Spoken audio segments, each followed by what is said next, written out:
19th, 2022, and I call this meeting of the City Council Budget Workshop. All staff is represented, I think. Sir, Please. if you knew that he was honoring a couple of his officers, you would be back here today. Okay, and then we do have a full quorum, and so let's stand for the invocation. Heavenly Father, we recognize how blessed we've been as a people, as a community, as a state, and even as a nation. And so may we be good and faithful stewards of all that you give for us. Oversee as elected officials and staff. Let us be wise and prudent in all we select to do. Bless our meeting and our time together. In Jesus' name we pray. Amen. Amen. Pledge. Pledge Allegiance to the flag of the United States of America and to the republic for which it stands, one nation, under God, indivisible, with liberty and justice for all. Texas flag. Honor the Texas flag. I pledge allegiance to thee, Texas, one state, under one God, one and indivisible.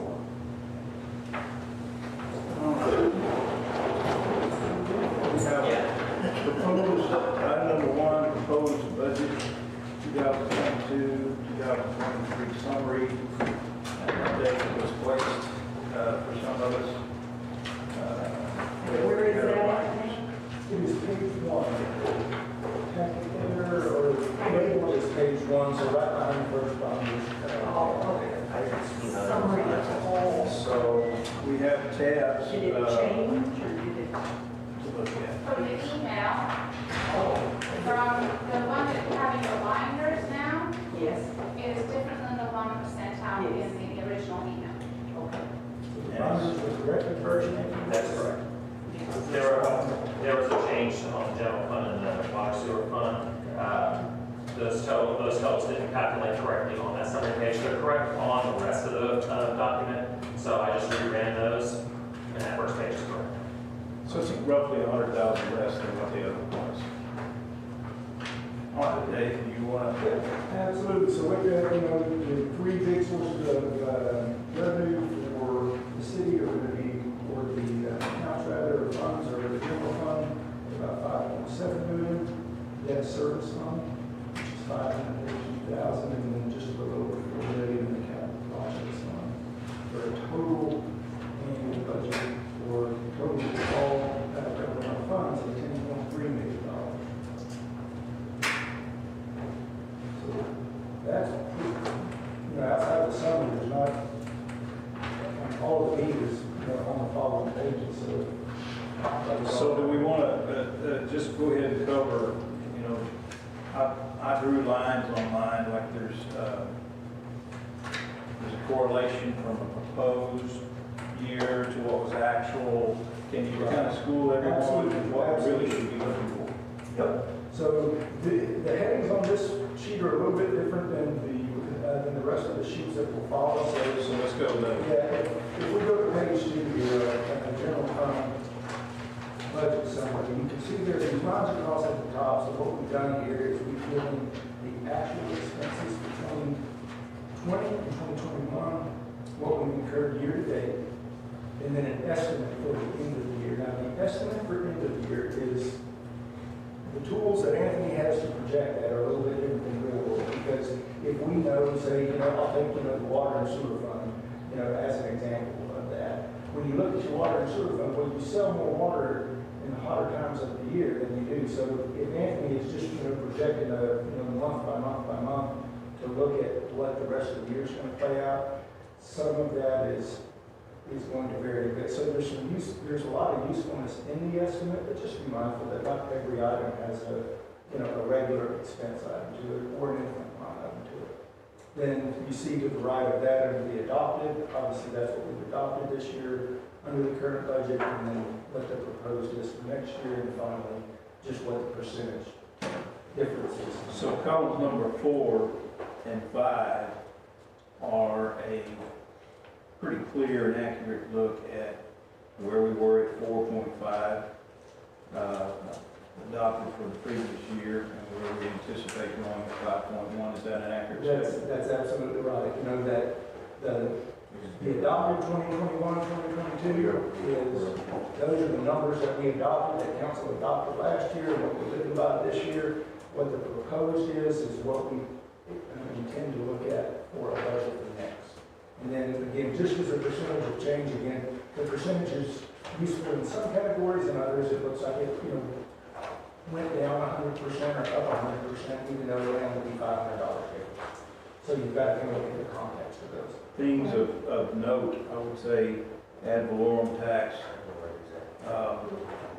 We went ahead and turned to the one that has 5 columns in it. We're under general fund revenue, which is your second tab. Yes, second tab. Why do you jump over there? Yeah. Well, let's get that, basically, well, so we looked at the first page, we looked at our first page here, First we're gonna- page and then the second page and that's where is we're the at. proposed budget summary. Is my second page. Correct. And now you're saying you jump into the second thing.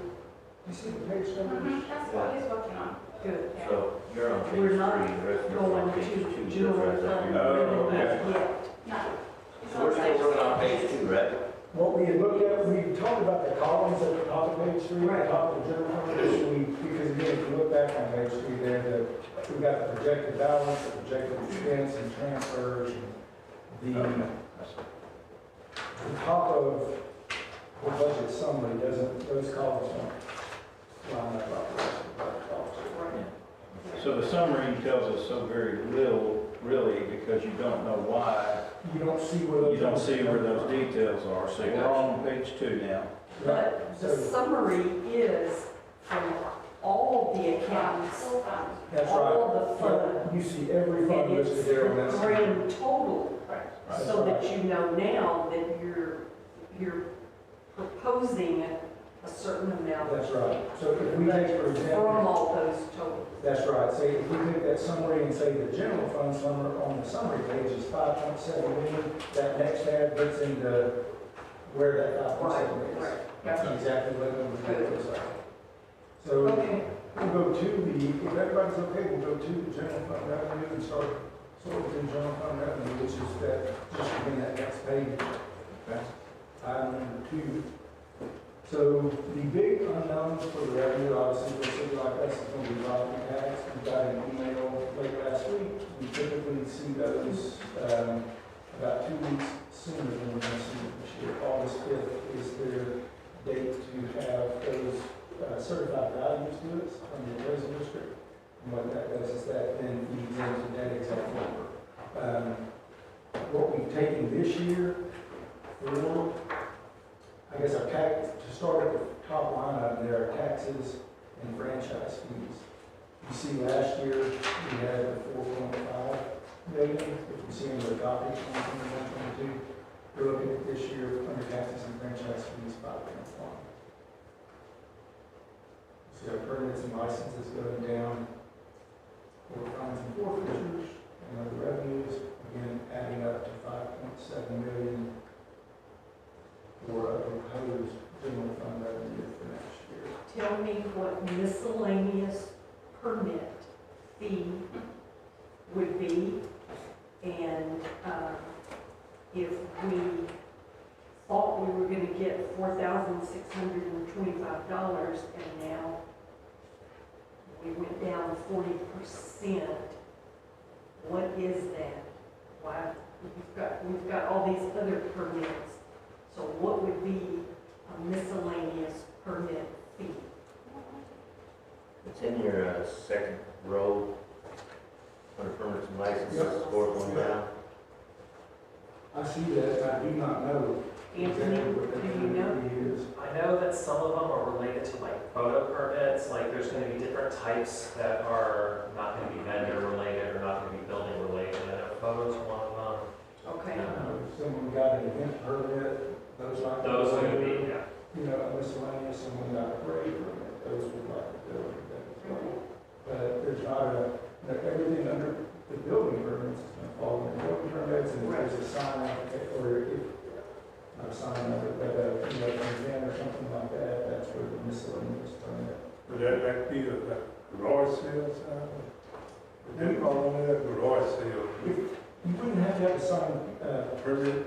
right, but say if someone were gonna do, an event permit, Okay. and they wanted to get a sign with it, that would still fall under your road permits, but the event itself would go under just a miscellaneous permit. So you think that's what it is? More into the event, photography, and those type of permits? And you don't think we'll have that many again? I can find that out for you and get it to you.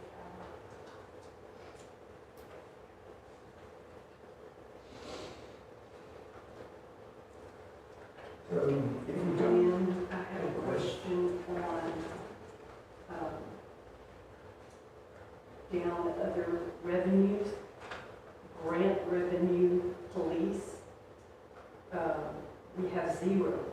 Are we not getting, do we have grant revenue for police somewhere else? let's talk to the chief when he gets here about this, because I did talk to him about this one, and he felt, I want to say the conversation said, well, we don't have anything right now on the radar. If they get a grant, they can get a grant, but they didn't have anything that they were looking at. Because usually the revenue is this and the expenditure is usually the same amount. Right. So I didn't know if they have it in there. I didn't look at the police department. Okay, so I'm gonna question that and we'll ask him. Any other question?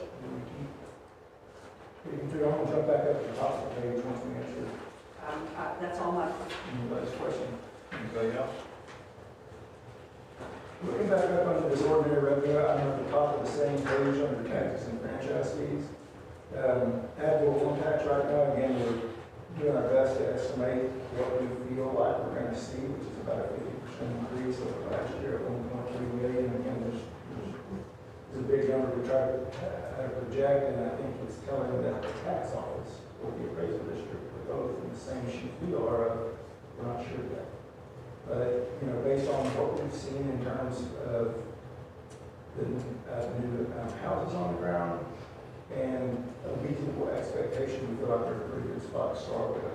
Because you're always a year behind, gaining those homes that I got in place. Right. Sales tax is the other big one. We're looking at a 5%. I know the EDC had projected a 4% increase off of sales tax. I think based off of, what we, see, certainly this number is much more conservative than you see in kind of those top line sales tax reports where it looks like, sales tax went up, 15%, year over year, something like that. I feel like we'd rather keep a fairly conservative line on what we're projecting on that to talk about sales tax and kind of how these numbers add up for the total sales tax we're expecting.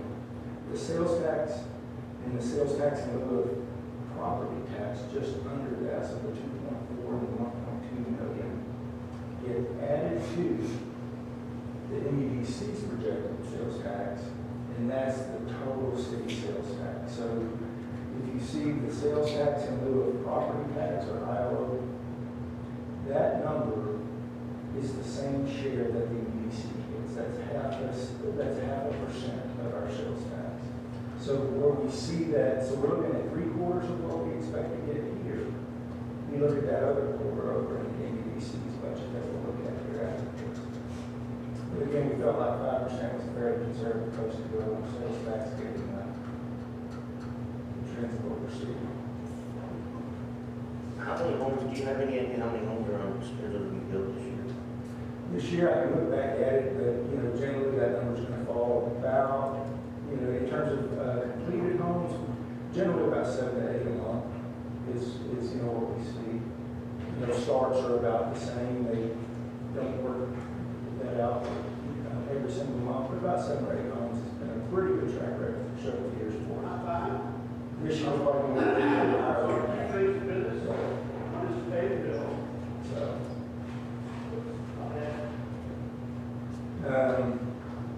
You guys want to answer, or if you guys want to ask any more questions on taxes and franchise fees, or on jump down permits and licenses?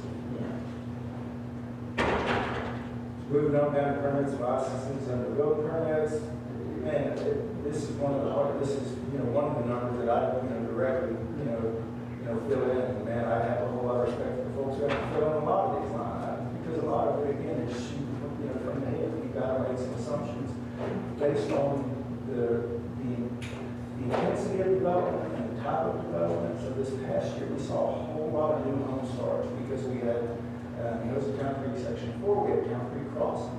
We're not going to have that in the pipeline this year. This year, we've seen more of the commercial projects getting ready to start.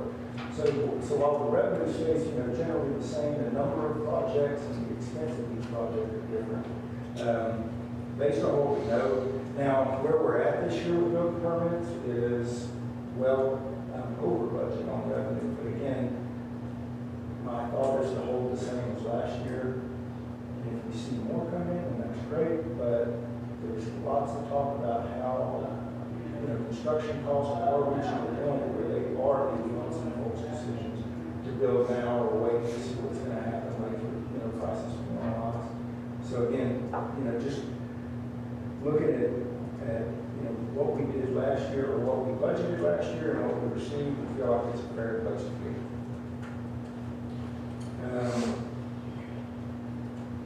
We talked about the miscellaneous permit fees there. I don't see anything worth mentioning on the other permits unless you guys have a question. We took next down fees for service. We took our community building rental down to match more of what we see this year on revenue, a little higher last year. Right-of-way fees are the same as last year. Those are going to be, I'll be candid, I don't know that those are like the telecom fees. It's not a franchise fee. They're a different fee for, if a cell phone company's going to put a node in your right-of-way or something like that. Dave, so you're saying the right-of-way fees are something that are related to, like, Cactus or one of those? Utilities. It would be good. There are some folks who, or some companies, say like Entergy or Consolidate, that would pay a franchise fee, and there's others that would pay a right-of-way fee. And I don't know the details between what makes one, subject Maybe I'll to ask. a franchise fee. But it's, worth knowing, for sure, so I'm gonna find out.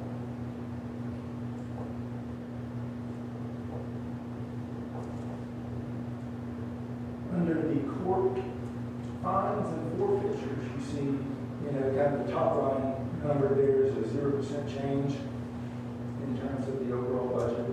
From last year, we were $50 different than what we were last year. But, we're up a little bit on fines and the other numbers are down a little bit. So the warrant fees and the accident reports going out, is that related to technology upgrade of some kind or some process? And talking with some of those, and this gets into Ken's areas, certainly more than mine, but say like on the accident report, she said that would, generally come out of the police department. So there was something like that. Okay, that's a move. Warrant fees, I suppose those would be, but Kim, do you know in terms of the warrant fees where that would, or what that is, and kind of how that compares to what we do in our warrant? So the warrant fees are gonna be kind of combined with the collections fees, Okay. because it's kind of like one and the same, and it's not like separated out on the report, but it's mostly gonna be in the collection agents. On the other pages back in the report, it's gonna be with the collection agency. Gotcha. So the revenue then from the warrant fees where we apparently had $50 in there last year, we had $50 up to collections. Okay. You see again some of the other revenues there. One to point out again were the ARP funds, the other half of the 168,494 we should see this year before the close of the budget year.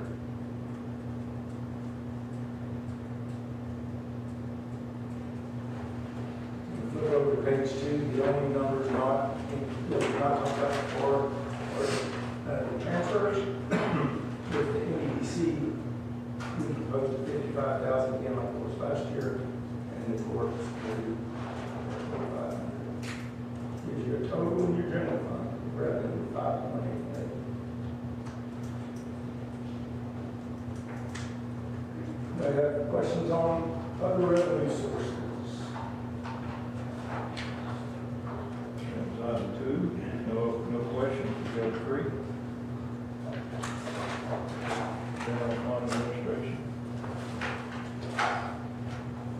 So Nikki put this together after being here for a couple months, wondering, kind of, there weren't any notes of, hey, this is exactly why we put this in the budget last year based on these things. It was kind of a, verbal knowledge of, well, this is what it was. This is what it was. So but Nikki's got her hands full with this budget.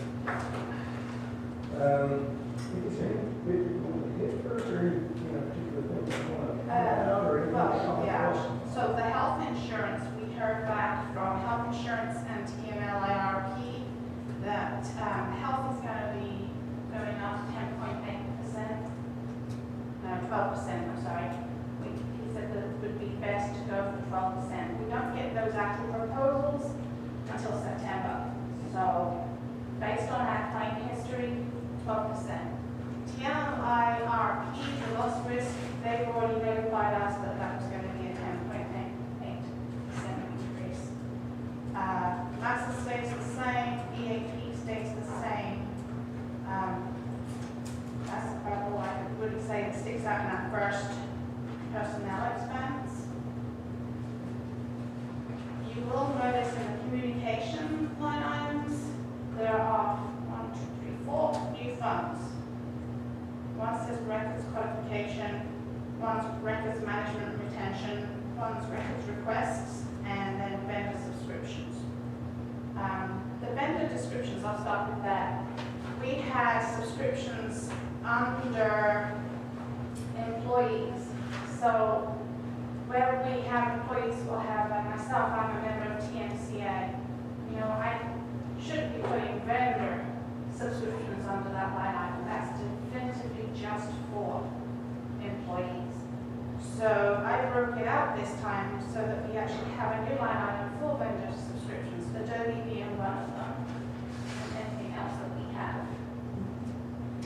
The records codification, that also is another one where Unicode does our codification.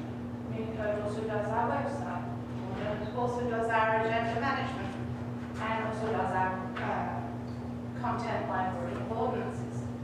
And it was mislabeled and misappropriated, so I created a new line item to make sure that when I'm actually codifying ordinances, that it's going to the correct budget line item. Management retention, this is something that you will see come through. The city has, we should all be following the state's and archives library retention program, and there is a company that actually will assist us because we have an awful lot of documents here that are past retention. And under the Open Records Act, Freedom of Information Act, if we actually have those documents, we have to supply them. So we're doing ourselves a disservice, not only is, So they're a shredding company or something? but they are like a shredding, they'll come out and codify, so they will actually do, they will make sure we have a whole retention schedule. So everything in the archives right now will be labeled past retention. This year, that year, it goes on. They work with the state library, so they'll come out and do that. And that's an annual fee for us to save staff time. Didn't they come up in this month? Wasn't they supposed to come this month? They're kind of September. Oh, September. And then the next one is the Freedom of Information Act program. Right now it's manual, and I would like to have you all approve a program by Just FOIA that's actually automated. It's linked to attorneys under the annual cost of $5,200. Any of our contractors, like the engineers, like our attorneys, they all have that free ability to link into this program. And it stops human error, number one. We can make sure that the requester has an automatic response with their request number and their security key, and we can upload all the documentation in there. That's Are other cities in our area use that same one? Willis uses it. I've used it predominantly in our last city. Willis uses it. I know Conroe has used it. I believe Cleveland use it. I haven't checked my area. I'm still learning my whereabouts. Yes, it's a very popular program, and the good thing is it works with our records retention program that I've implemented, which Susan had adopted. It's Laserfish. They are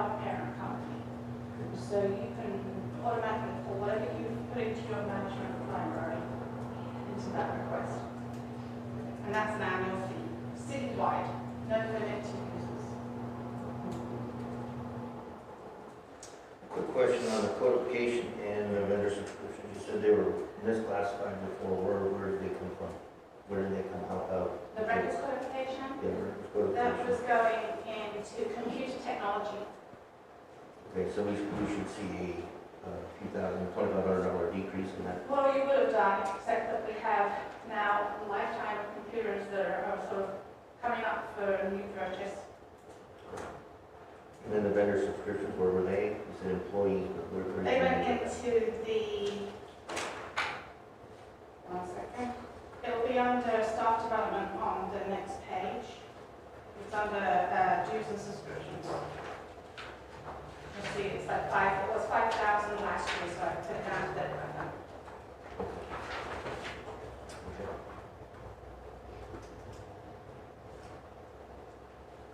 Then my big changes.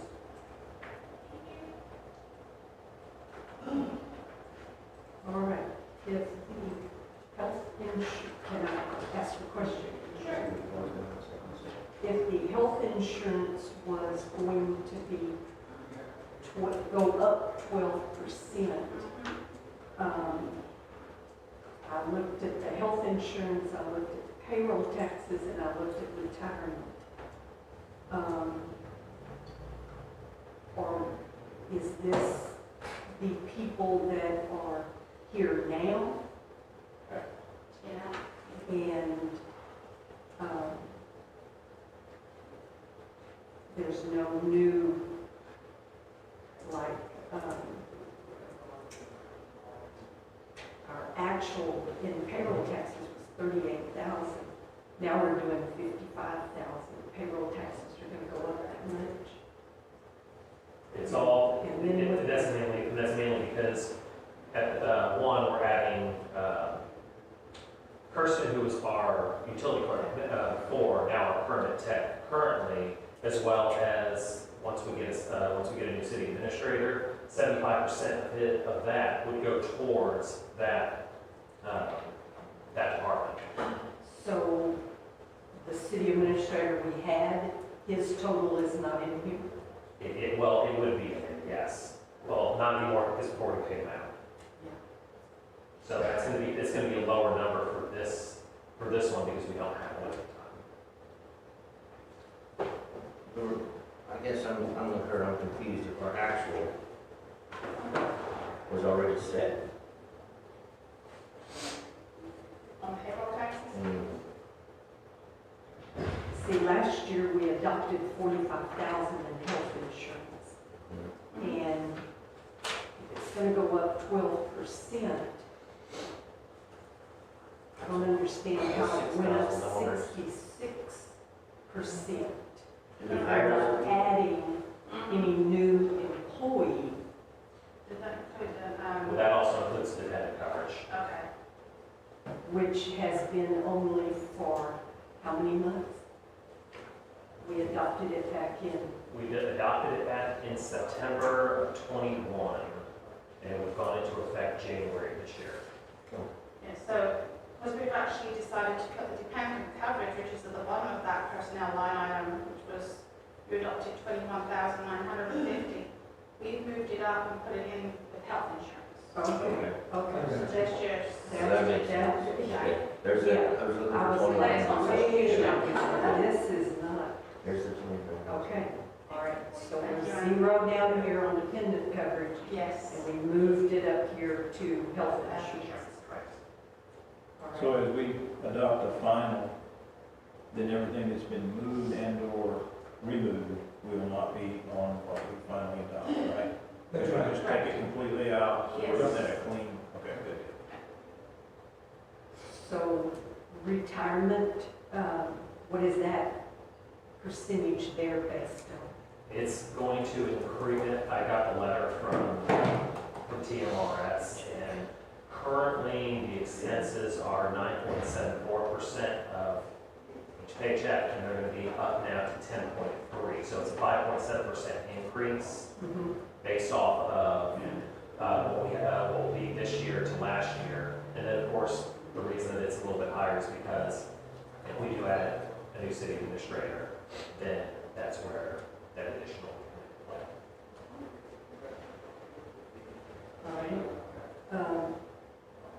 contract services. That's sales tax tracking. Yeah. It shows we've already spent 16,800 on that. That's the proposed for next year. We're going to spend, Well, here oh, under I'm sorry, action. actual, yes, you're right. So we're going to- He's only been here once. We couldn't possibly have paid that man that much money yet. Wait, now, sales tax would be SRI, so that would be Derek Michael, who comes and gives the All sales that other tax. man is the hotel motels. Yes, that's right, it's a lot And I tax. have a question on that, but that's okay. All right, so it shouldn't go up anymore? We're leaving it the same? Well, we're putting it to what 2020's actual was, it looks like. Are we okay on that? In other words, over here in actual, it shows we've spent 16,800. Proposed, you're doing 16,800. You're not gonna pay any more the rest of the year? If you'll see there that already spent, that was out of 2020, 2021, so we've spent this year $9,800. The second column. Yeah, and that's, so for sales tax tracking, we made that $9,800 this year Okay. with the expectation, again, you know, just using this is the monthly amount, that we're gonna get 14,700. We do believe that that's 16,800 if I'm not used for this coming year. All right, and printing and office supplies, why is that jumping so? Okay. What are we fixing? Yeah, again, that's another one where we have to buying some stuff. Operating. Operating supplies, administration, operating supplies, admin, office supplies. When I look back at what we have spent on the operating supplies, on the supplies and equipment, it was everything that was related to administration, administrative, that would be paper, labels, everything. So, So it's not just on printing? So what we did is, on that next page there, what Nikki had suggested, is taking out under supplies and equipment there at the top, that $4,000 out of operating supplies. So what happened there is, zero that out, so we took that $4,000 and put it under office supplies there for admin. All right. Just kind of feels like, you know, operating supplies are office supplies. Just a suggestion, in school business, every year we have to, teachers would have to buy their own paper. And then restrict paper, it just gets away from it. I'm not trying to speak for the rest of the council, but I can tell you after 1 year, I got a walk-in closet, I could fill paper. For me, you know, I'm not saying bump the number down, but just realize I'd like to get everything electronic as possible. And I don't know that we all need extensive engineering numbers off the charts sometimes. I mean, the data reports, we can get off the screen.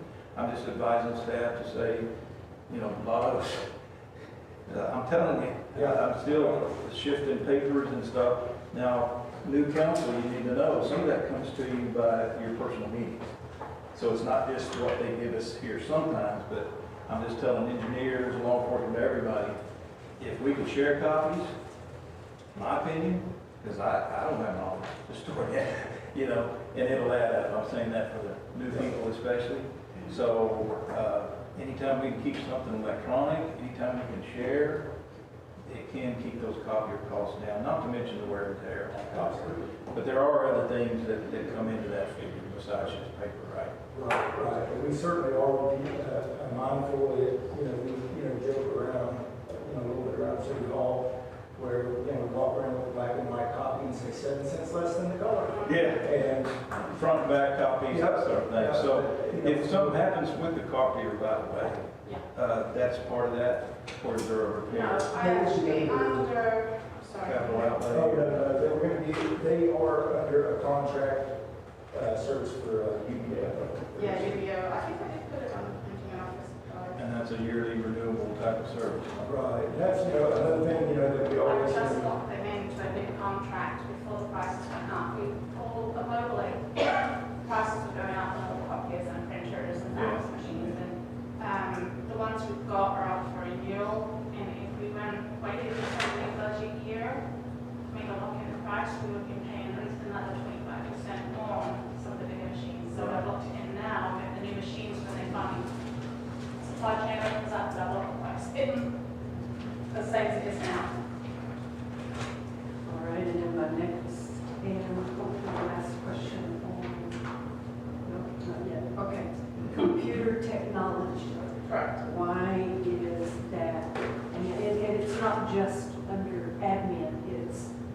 everybody's computer technology line item went up. So are we buying new software, or are we buying Or new software. computers, or what? Software went down. Software programs are going up. We do actually have, and I did a spreadsheet somewhere, so I can talk to you about it. The latest information that we have now is not that great. It is basically just a filing cabinet, and that's not what we need. So the one I'm upgrading to is actually going to be used citywide. The court have not been able to use it yet, even the existing one. The one that we have now, like I said, it's not, code enforcement can't put images in it. If she tries to put images in, she's SOL for the rest of the day, because it takes forever. And it's also locally stored on an app server, a second server. So I've asked them to change it up and put us on a cloud-based server, and that way I have unlimited users, and all of us, including the public, have unlimited access. But every one of us will be able to use laser officials. I don't have to go purchase an individual license each time someone comes in and change that license under a certain name. So that program is actually going to cost, where she purchased it for $7,000, this one's going to cost us an additional $9,000 to start us up. Then it remains at $6,500 per year. That's a year. I'll speak to Leslie just a little bit. I think she was kind of saying it's like 5 gallon. It's like a 55-gallon drum with every document you can think of in there. And if your search words aren't built right, you know, you can find tons and tons of stuff. It's just finding what you need. I mean, it's been the problem. It does. I mean, you can find stuff back from the 60s. You know, documents that have already been scanned up. Or it's just a matter of you can't access it when you need it. So to get something that would be more useful, for us would certainly be exactly what it's intended to do, which is be useful to be able to look for information and get information there when you need it. Overall, council, just know that that's one thing that I've asked, let's be efficient and productive. Typically in this age, you find ways to do that through electronic communication to make those better, so I think that's where And that it does digitization of all documents. It's a way to link to a website and create digital forms. Eventually I can move to having HR lock down on its own secure form portal and place. I have a couple questions real quick. We talked about the records management retention company coming in, Yeah.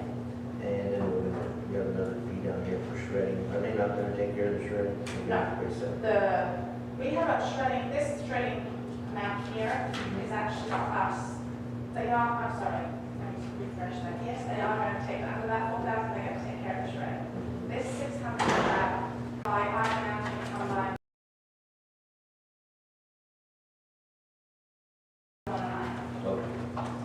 That's just an annual cost. So they're more like a day-to-day document that they're not. It's well, Yep, absolutely. Yes. So, and then back to your computer technology and the software upgrades. Why do we, if it's software upgrades that we're doing, why not put it under software? I have 25,000 under software, which is a software upgrade. The reason that number went down from last year, that was our Encode 10, which is kind of the financial software that we use. That was when Susan was here, bought us basically Encode 10, Encode Finance, anything else? And the utility billing. So last year was a big project for us. Moving up. Back to my question is, why did we, so the software upgrades you just talked about making, are they under the 25,000 or are they Yes, under? they're under the 25,000. Computer technology Okay, so that's one is going issue. to be, we have new computers that I need to get for my admin. No one's just decided to die on us. I've got to continue throughout the year, update your guys' laptops when they become obsolete. And I believe Service. correct, service calls for OCS, who is our third-party IT company, that goes under there too. Okay, And we do use them an awful lot. sure. You get all of your presentation? Yes. Thank you. Anybody else have any thoughts on admin expenses?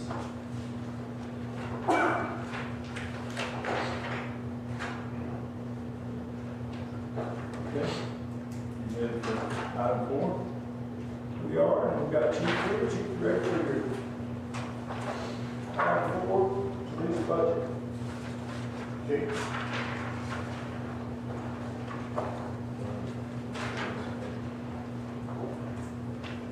Anybody got any questions? Control weapons and some of the other stuff, Mr. Redmond? where those are going. I'll give you an idea and give you a breakdown of what those things are. So,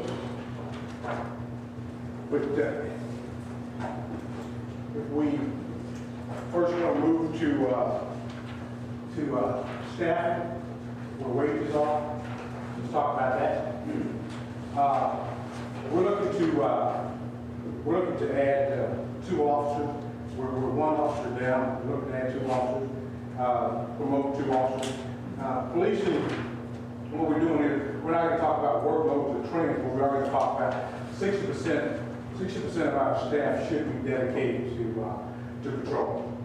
With all the programs that we have, we may never in any city get up to 60% of our staff actually being dedicated to patrol. But we always need enough people in patrol to make sure that we're doing the things that we need to do for patrol, and we're also working the rest of the duties that we have. Also, we're looking at the growth. We're looking at about 4 subdivisions, about 1,165 houses. If you figure 4 people to each one of those houses, that's about 4,600 people. So by the time we get up to growth and the speed with training with officers, we'll be almost a year and a half in on that. So in order to keep that, keep the dedication, making sure that we have enough patrol officers, and this is not something we just came up with. This is what we talked about when we came here 3 years ago, and how we would look at the growth, how we would look at the way we were doing things, how we would look at the programs that we had, and how we would add during those times, and not just hiring police officers. So 1 year we'll try to leave cars out, things of that nature, and bring in officers, and that's what we're doing. So they took those, so that's a lot of where the wage increase went. We also talked about last year, we wanted to give officers a 20% raise over the next 3 years, which is a 6.6. With that 6.6, the city actually met that 6.6 by the 5% raise that was given with the mayor, and also whatever is coming this year with that other 6.6. So that 20% has been met. So it won't be, so it won't have to go to the 3-year mark that we talked about. Clarify your mode of thinking is basically be competitive in the region, right? You want to be competitive with others, or do you consider that? Oh, absolutely. You always want to be competitive. I think we've got a good environment here. I just left downtown Galleria, where they were awarding 2 of our officers hero awards for drunk drivers, and that was amongst officers all over Harris County and Montgomery County. So I think what we've got going here, the officers that we have, are very good officers.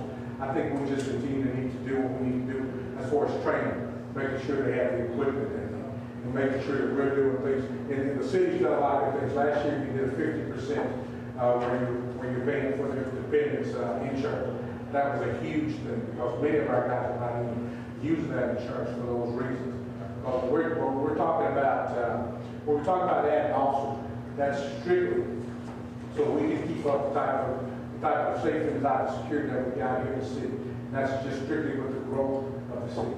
So bringing those 2 officers on and promoting 2 sergeants is what we'll need to keep up with that growth.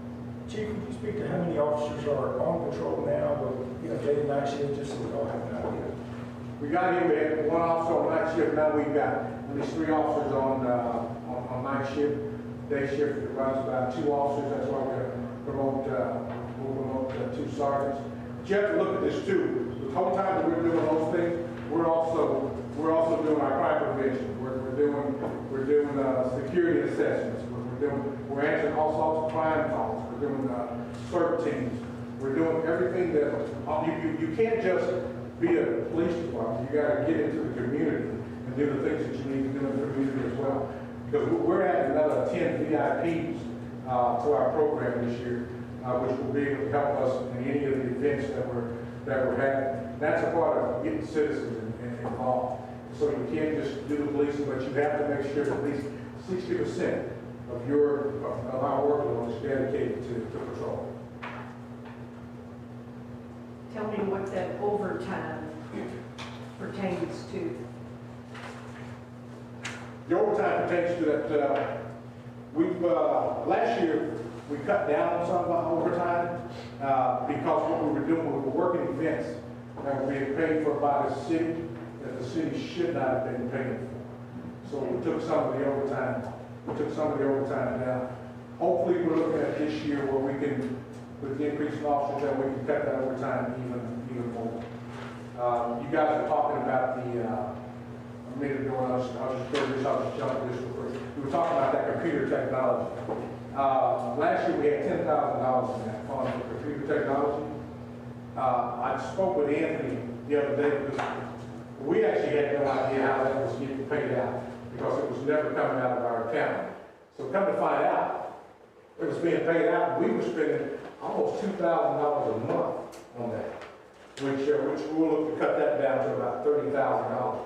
Because we had no idea where that was going. What we did know, it was for what we do when we call our computer guys in to take care of the things that we need. And we're changing programs. The county has had us change programs twice this year. So whenever they're changing programs, then we got to bring our people in to change those programs. So when I talked to Anthony the other day, I said, Anthony, where are we at? Where's this $10,000 going? And how much have we spent? Come to find out, we spent almost $24,000. And so that's why we took that number up. When we looked at it again yesterday, we'll take that number down to take another $10,000 off of that because of that reason. We just had no idea, because we weren't paying the bill. As a matter of fact, nobody was able to talk to our IT people except for one person. So we had no idea where that money was. Where is the license plate camera stuff at? Is that in this computer technology? No, ma'am. License plate camera is down in the traffic equipment area. We have a two-year contract with that for the $25,000. And that's where that's located down there. Traffic. Yes, the rest of those we Lieutenant sent the rest of the paperwork off. We should be getting the rest of those connected in the other areas. Right now, we've only gotten connected on Lone Star. But with the ones on Lone Star, we've already, again, we got another hit the other day on stolen vehicles. So we've had at least 2 stolen vehicles, 1 aggravated assault, and 1 stolen trailer that we've gotten off those license plates. How many officers do we have now? We've got 8 on patrol. I was looking at that, is that all we have actually? That's our total, 8 officers? No. 16, that's just 8 patrols. So how many do we have in our police? We've got 14. 14 officers. And yourself, and how many admin? That's 14, that's with Judy, guys. That's everybody, Yeah. okay. The 14 is everybody. So, how many admin? Big one? Just 1 admin? Just one, and Yes, there's one hand. So you have 12 boots, or 12 sets of boots on. Okay. So in the health insurance, payroll taxes, retirement, all of that has these 2 new officers in there? Yes. Yes. Yes?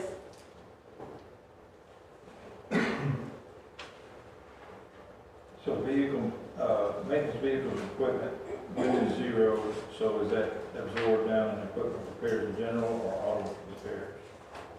Again, sir? Maintenance vehicles and equipment has been zeroed out, did you just slide it down under? No, we didn't have any, we don't have any, we're not purchasing any vehicles this year. So anything that goes with vehicles is going to be under repairs. Gonna be able to get what we pay. And even though it's slightly larger than it was, that's just because everything costs more. Yes, Officer Belmoros did a good job representing our city at chamber event. Did a good job with a lot of things, and there were other officers who made a point. And I just want to stress to Chief, you know, he's already done a good job of kind of backloading in some situations, finding the grants. I encourage him to keep doing that as far as all we were talking about.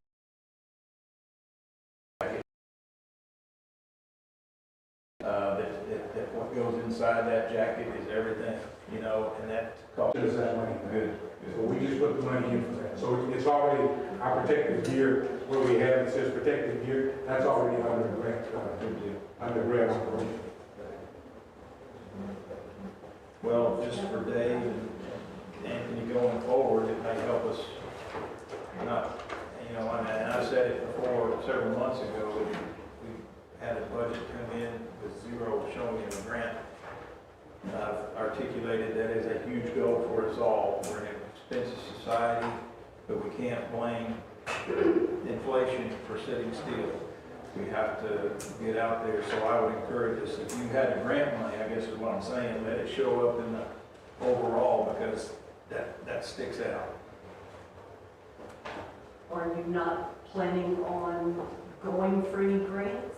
Chief, you talked, Yes, we feeds into our conversation yesterday, or the other day, when we were talking about the PD grants being zeroed out under the general fund. yeah. And I think it was just, there was nothing on, was it right in thinking there was nothing on the horizon that you were going after now, or is it just a wait and see thing, or? Well, we've got, that's good, and that's what she does, she follows all the grants. That's why we got the grant for the simulator, which was about $42,000. We put a new server in on the grant that cost us about $8,000, and then the 2 vehicles, which is $125,000. So all of those grants, we've received the simulator and the server. We're just waiting on the finals on our cars. So we've received all the grants that we went for last year. And her job is to track those grants. And any of the grants that we're looking for, matter of fact, we've got her looking at some grants for different employments. In other words, there's some grants out there where we can employ police officers for 2 years and they'll be paid by that grant. And so she's tracking all those grants. So it's never that we're not planning. We're just looking at what grants that might be useful to us, and then we go for those grants. Okay. And I'm just saying overall, we need to publish that, so that people don't say, well, you do it, well, you know, let's go ahead and publish it in our overall budget somewhere that we are obtaining grants. All right, tell me again, you have an officer, less one, Yes. is what you're saying. And so you're wanting to replace that officer. Want to replace that officer and hire 2. Oh, and hire 2. Yeah. Oh.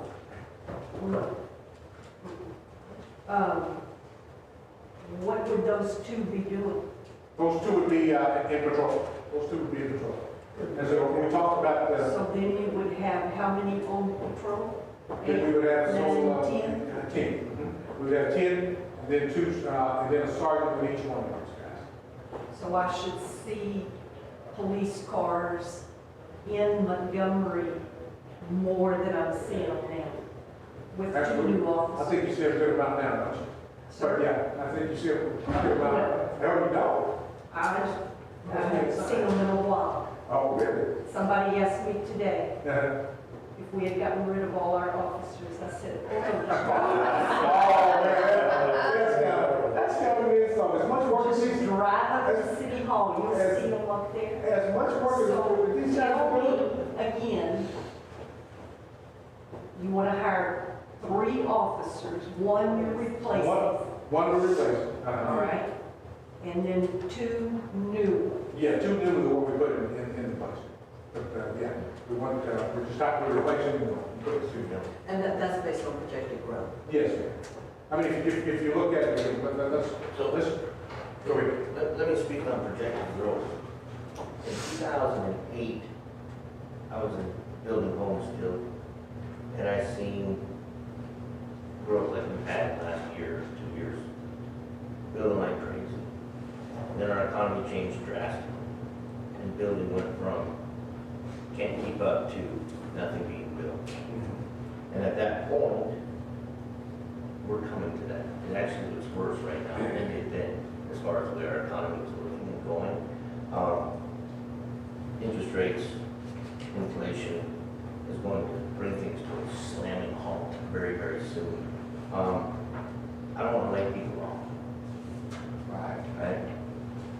I would rather wait until we've absolutely seen the need than to have to lay somebody off because we got people driving around with no homes to patrol. I think in that same 2008 that you're talking about, I seen that same thing. But what I also seen was a rise in crime during that 2008. And there was police department, and I can't remember, I know everybody across the country just talked about laying police officers off. I think the only place that happened was in Pittsburgh. But I think when you start to wait for them, then you've got people who are looking for jobs everywhere else. It takes us almost a year and a half to get police officers trained out and get them ready to go. And I just don't think that we would be ready, and it would be a good thing to wait on something like that when we know when the economy starts to go down, that's when crime starts to go up. We don't ever want to talk about when you talk about police work, you want to talk about workloads, and then you want to talk about trends. Well, the trends are already coming to Montgomery. I spoke with one of my officers who's been here 8 years, and I was talking to him the other day, one of the sergeants, and he says, I've never seen the type of calls here in Montgomery that we're getting now a few years ago. And it's because when a place starts to grow, we're on 105, we're coming up I-45. And these are the things you try, you don't want, it's not a scare tactic, it's something for real. But instead of doing that, we talk about what needs to be dedicated to patrol. And I think if we got those officers out there, and we got them trained, we got them out there now, is the time that they need to be out there and not trying to platform later on down the line. That's just my.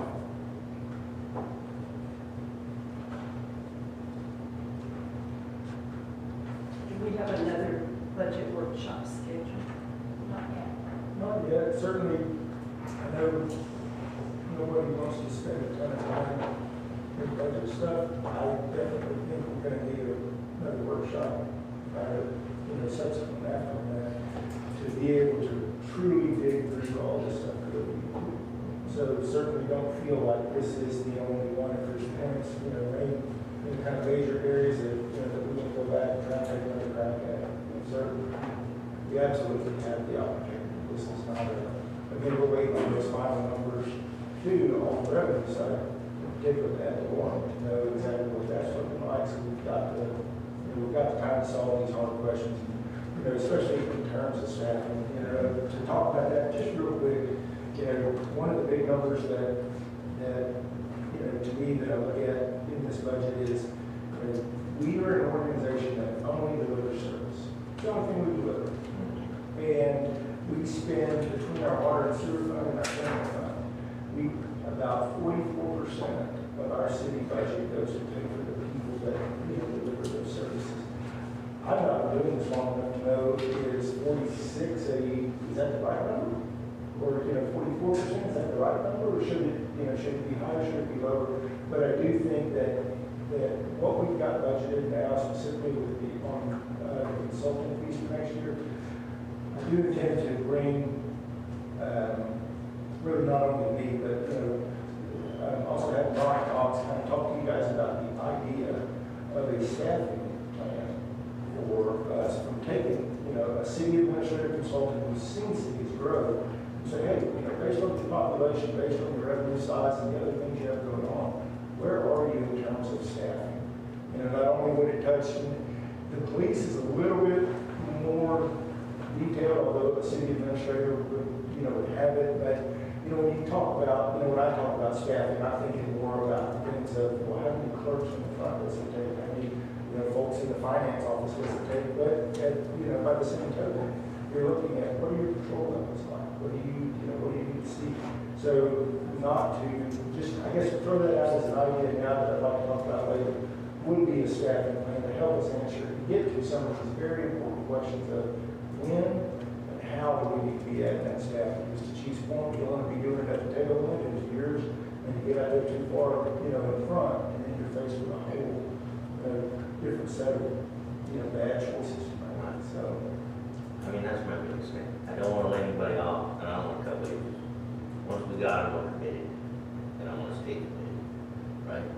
So, I don't know. but it's certainly something, that I'll talk to Chief about. We'll come back and, again, not saying we're gonna change an answer, but we're gonna come back to you with more information on it, for sure. I think another thing that you need to consider, the influx of people from the East Coast and West Coast into Montgomery. The houses are being built and they're being built. And I don't know how much the economy will affect that, but the houses are being built. When you look at an area, one of the things, with, Montgomery in general, and Northwest Houston, even if the economy gets really, really tough, and relative to a whole lot of other places, this is a It's better still, option. that's a good point. For a lot of folks. So, we're fortunate in that we see that, but again, to what extent, and nothing we can plan on, So, those are very good points. But, we'll definitely get some more information, and just kind of a better, or I guess just a little deeper dive into the staffing, on the PD side, make sure we got you guys information, make an informed decision on it. Yeah, but I'll tell you what, I've lived in this county for over 60 years. I've never seen a police department that laid anybody off. They might have left from another agency, but I've never seen one lay anybody off. Right. Unless it was bad stuff. We look at, we get into there's the staffing plan, dovetailing into that is a compensation amount, kind of how that structures, one of the things that we, that kind of, to me, I guess I always got to be mindful of, is that, he doesn't only compete with officers for 2,000 population cities, right? He competes with them for everywhere, and that's just the nature of the beast. You've got to find that, you've got to find that balance of, well, this is what our organization can afford, but this is what these folks have to look at, 10 minutes this way or that way. Same with public works. Yeah. Same way. Yeah. I always have to look at Conroe's pay scale, at least on my guys, because realistically, I can lose any of my guys. They're right there, and they pay more, but those guys have the same skill set over there. There's just more of them. So I can realistically lose any of my guys right next door at any given time. So I factor in Magnolia, Shenandoah, all small, but I always throw Conroe in the mix, at least on the maintenance staff levels to make sure that we're staying competitive. Yeah, we get on a weekly basis. I've got my guys, Conroe, the sheriff's department, precinct 5 are always trying to recruit guys. 2 guys that we had today that they awarded awards to at the DWI thing downtown. Both those guys have been asked 4 times. They want to come work with us. Is one of them from Sanderson County? Yes. Want to come work with us. So we've got this city's got a good department. You guys have done some things to make it that way, to help it move along that way, and that's why we have people who are staying here. So I'll just add, I've raved about the training in every setting I've been in. And, one of the goals as an administrator in education too, was don't be on Fox News. So if you don't have the training to train emotions and communications and stance and everything that goes into it, you just get real low from Conroe or worse Harris County. And which we've said before, I've had it from many deputies, they don't know. They show up on the scene, they don't know what to do. Our guys show up, they know what to do, and other people are asking us. But I do get, you never want to have a cut back. we get all sides, and each one of our guys get a little bit more than 155 hours of training a year, which amounts to about 2,200 hours of training a year. And that training is so we can be proficient in those areas of accident investigation, accident reconstruction. So so we don't have to call someone in to do those things for us. So, yeah, training is very, very necessary. Do I get both sides of that? Yes, I mean, you know, we start talking about the economy and things of that nature. Do I get it? Yes, but like I said, when that happened in 2008, I was in policing then, and I knew that the people across the country now talking about defunding the police. So, you know, that doesn't let policemen run somewhere else. I don't know what that's for. Well, and let me make myself clear. It wasn't, I'm not looking at your programs or your training or your support or any of your supplies. I just want to make sure that we're not overstaffed too soon, right?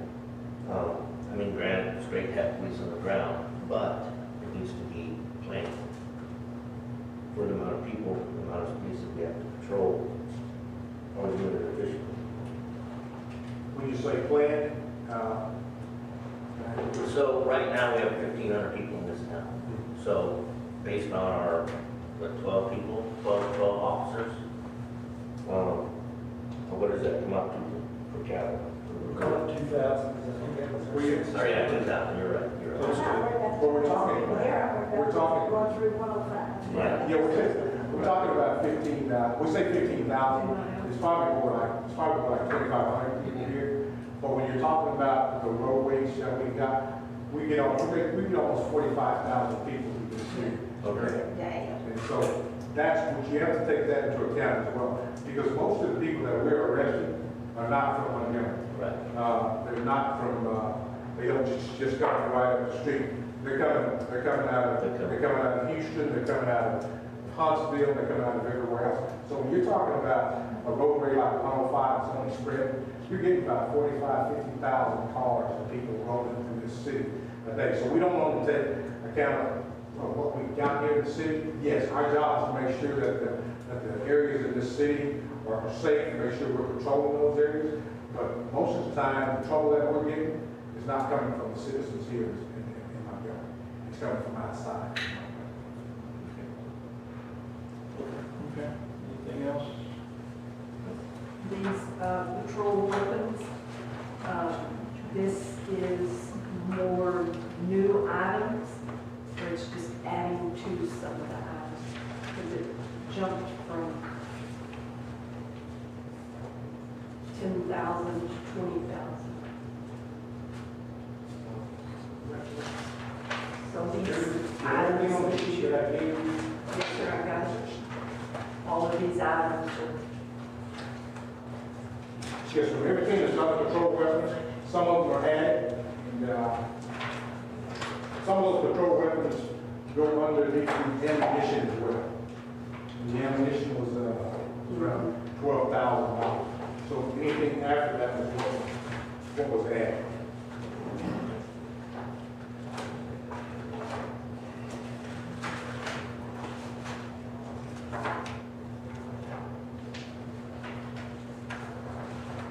So yes, on those patrol weapons, the blue guns are used for the training. You got those suppressors. We bought rifles last year, and those suppressors are for those rifles that we got last year. The part down, when you get down to the ammunition, Can you tell me what suppressors are? I'm just a girl, and I don't. we've got I don't rifles. shoot a And big some old of those- gun now. And some of those rifles are extremely loud, so you got suppressors that you put on, you know, trying to what they call them silencers. All right. And so you screw those on to bring down the sound velocity on those. And then we've got tasers, we got 2 new tasers. And then when you get down to the ammunition part, the ammunition, that 4,000 rounds are practice ammunition rounds, that 1,000 rounds, and then we got the 2,000 rounds. And we change ammo. When we go to the range, we use the ammo that we have in our guns, and then we change out the new ammo. Because if you let officers just hold on to the same ammo, they'll have that ammo for years, and then when it's time to do something in that ammo, it's not as good as it needs to be. How much is ammo went up in the last 2 years? Then what we've got here, in the last 2 years is going up considerably. I think last year we paid about $12,000 last year. But what we paid for last year also, just did not include ammo. We also exchanged rifles, which was about $5,000 worth of that money. So this year, just the ammo itself is up to $12,000.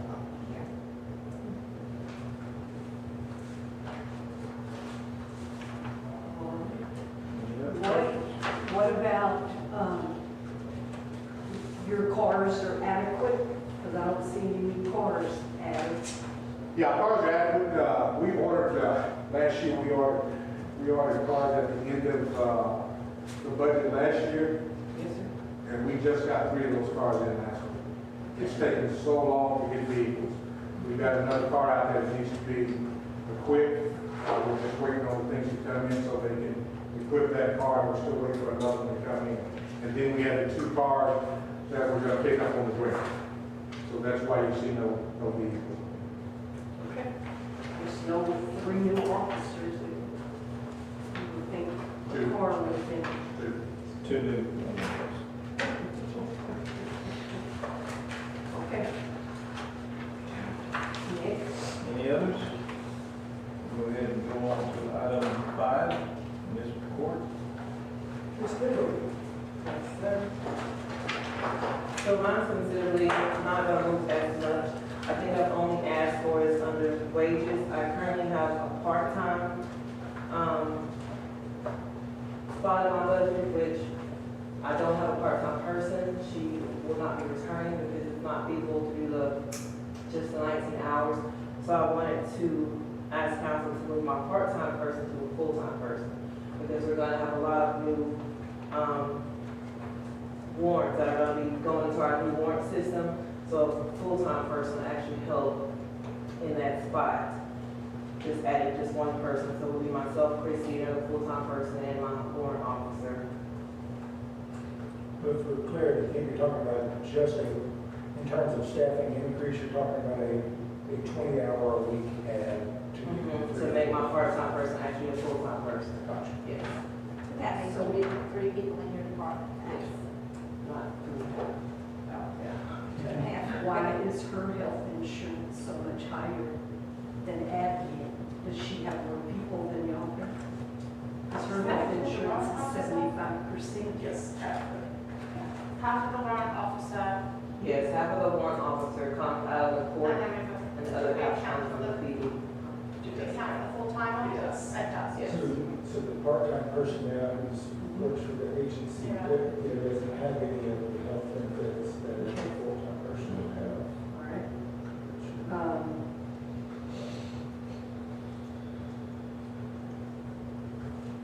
So then, that's why the retirement and all these others went up, because that part-time person didn't pay any retirement. So now, if it goes to a full-time position, then the retirement goes up and all the insurances go up. So if we add a person and make them full-time, we shouldn't have any overtime, right? You only have a minimum amount of overtime because of our court nights. Yep. The overtime went up. It's showing 60% increase. It went up a whole lot. Yes, 60%. So we're adding a person, giving you 20 more hours, and yet we're gonna get more overtime, so. if you- That overtime, we adjusted the overtime just a little bit because it's just gonna be for Christie, the part-time person, and the warrant officers who gets the overtime. Right, I understand that, but why do we have more overtime if we're adding a person to work more hours? We can adjust the overtime portion because it's just gonna be minimal only on the court nights. So that's just not, it's gonna set in stone. It can be adjusted. So basically, the overtime is only from court nights. From our hourly employees, yes. And you have how many court dates? Just once a month? Yes, once a month. Once a month? Ken, was it originally both of them? It was originally both Lozano, Christie, and then the new one? Yes. So 3 of them total, right? Because everything for Lozano comes out of mine for court. Of course, they're home exempt, so they have to, under FLSA status. Yes.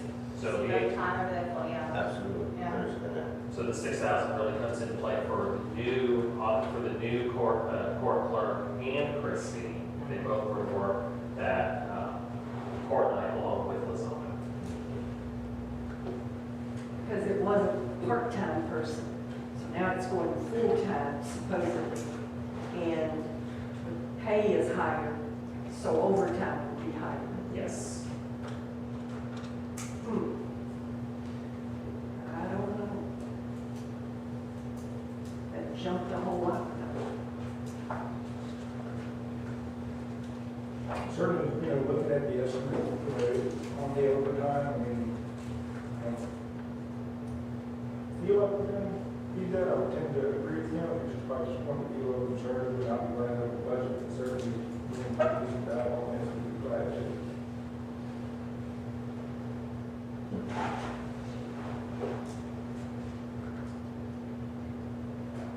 And then, what is in your computer technology that would jump it up 160%? Out of my computer technology, that comes some of the items from the PD. Actually, the computers that we use, some of the software, the court has to pay for that from the police department, as far as like our ticket writers. We just did our new contract for the police department to get, I think it was 3 or 4 new ticket writers, so that comes out of the court portion as well. Is that a court technology expense, or is that a? No, that comes from the court technology. To buy ticket writers? For the police department, yes.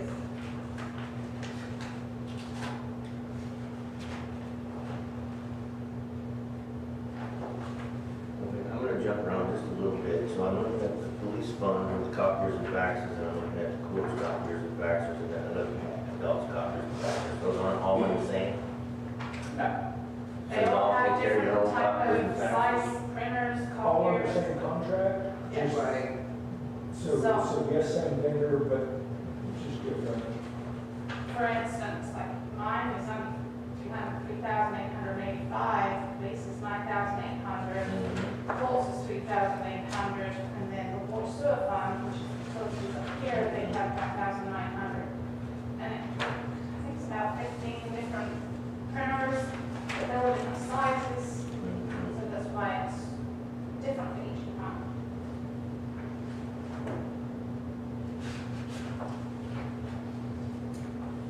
And then under capital purchase furniture, what is that pertaining to 500% jump? That 500, that percent jump was just allowing for, if we were able to move to revamp this building, I would need an extra bulletproof window at the front to make it for double office space at the front. And the ballistic glass is what basically costs the most.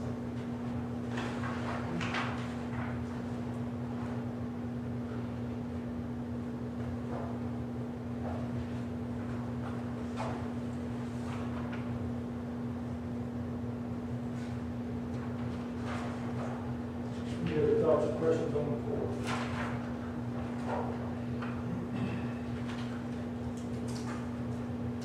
So if we got new officers, your fines and everything, you don't, I know you can't, but you don't expect it to go up in the revenues. We did a minimal increase on that because of how, just by budgeting, just to see how the next couple of months are gonna go. I think I put it to 305,000. Just to kind of still be conservative as to what the projections will be. Adding more officers, yes. That will add more revenue for the court. But you're still collecting on like your past due, as far as like warrants and failures of peers and things like that.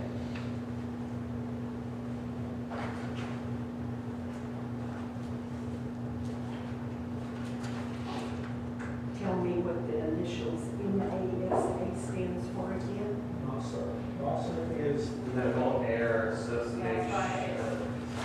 Association. It's an ambulance ride, but they can add back here.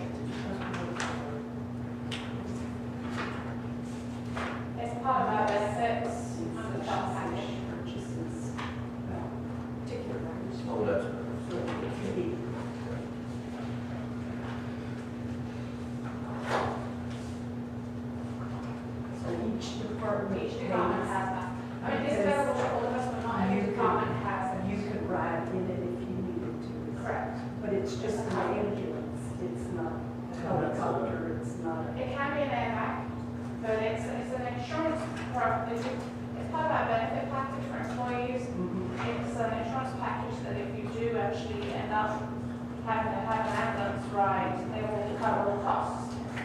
That's employee, and the employee does pay the portion of that, yes? Correct, they pay $14 per month for that. And I have 5 PD, 2 court employees, 2 admin, and 1 public works that currently take that into account.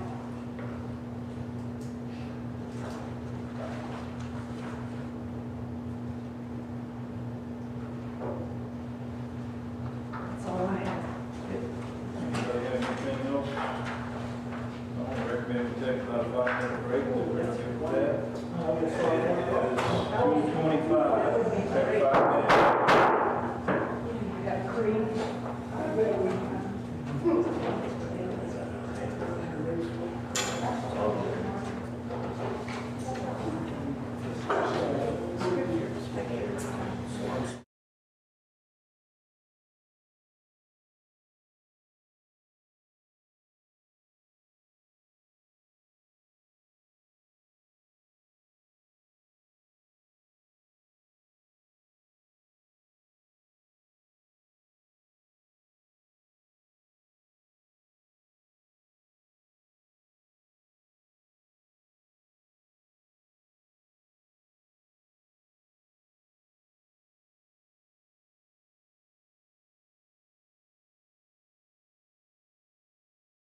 33, we're back into the budget workshop.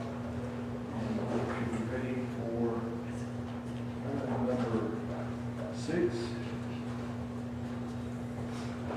General Fund Public Works. All right, so we'll kick it off with personnel side. The increase that you see on any of the corresponding lines in there is because we are proposing to add a new position.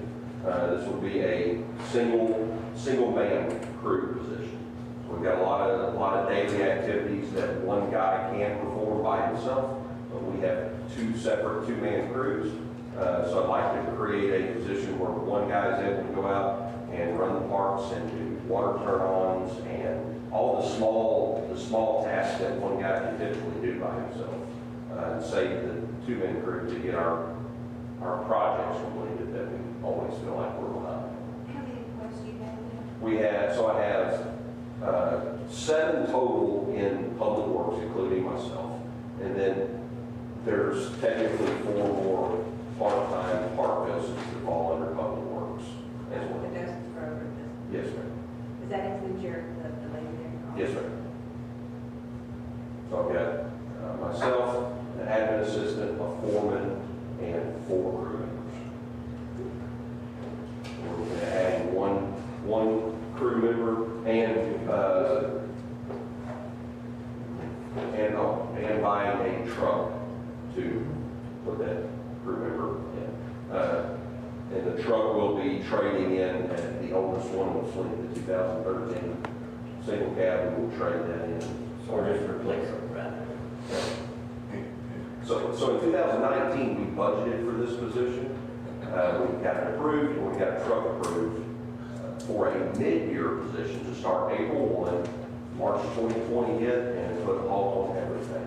We had already ordered the truck, so we went ahead and went through with that purchase, but we could not fill that position.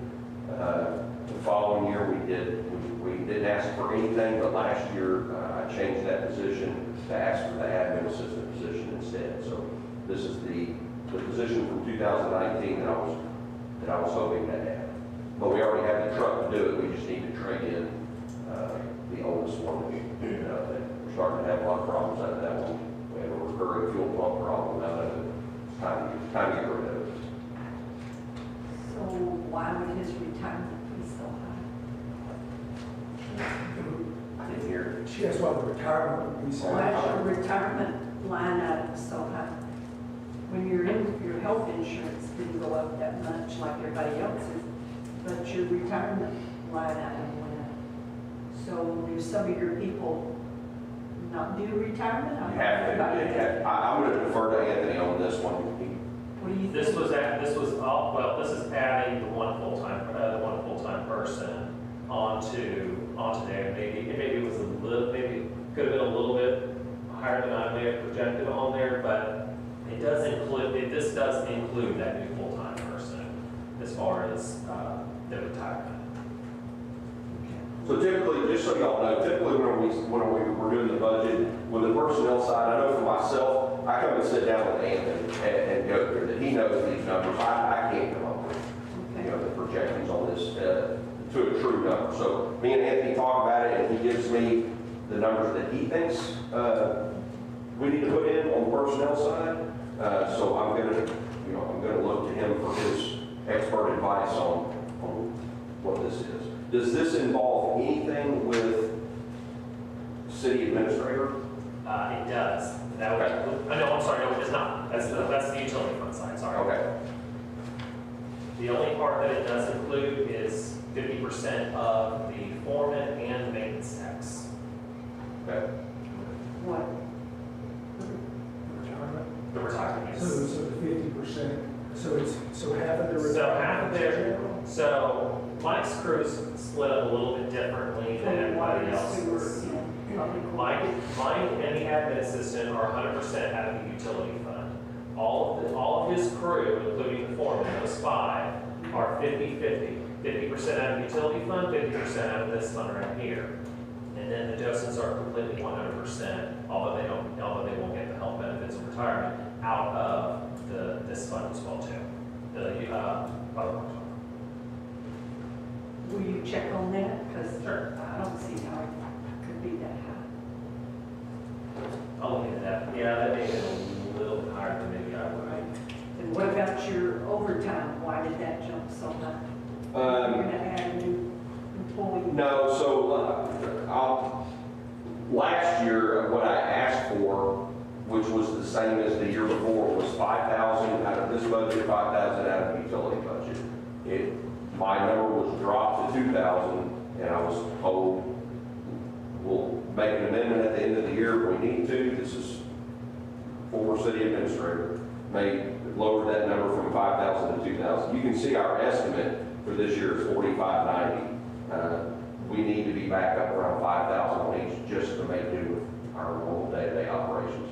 Our overtime budget, or our overtime pay is never just a guy coming in to get overtime. It's based on something happening after hours. A lot of it is based on heavy trash. So every time the guys work a full weekend of heavy trash. We're also starting to work these events more and more. Some of them are paid from MEDC funds, but some of them are not, like the water party that we worked this weekend. That's paid out of, that we paid out of Public Works overtime. So the 2,000 number was not what I asked for last year, and I knew that we would not keep it under that. There's just no way. So I'm getting it back up to where it was 2 years ago.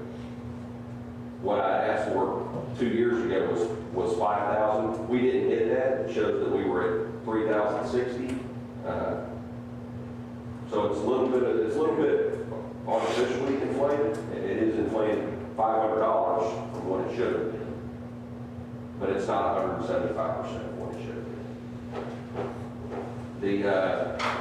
Let me flip over to the water sewer because I'm just about positive that one still has the 5,000 in it.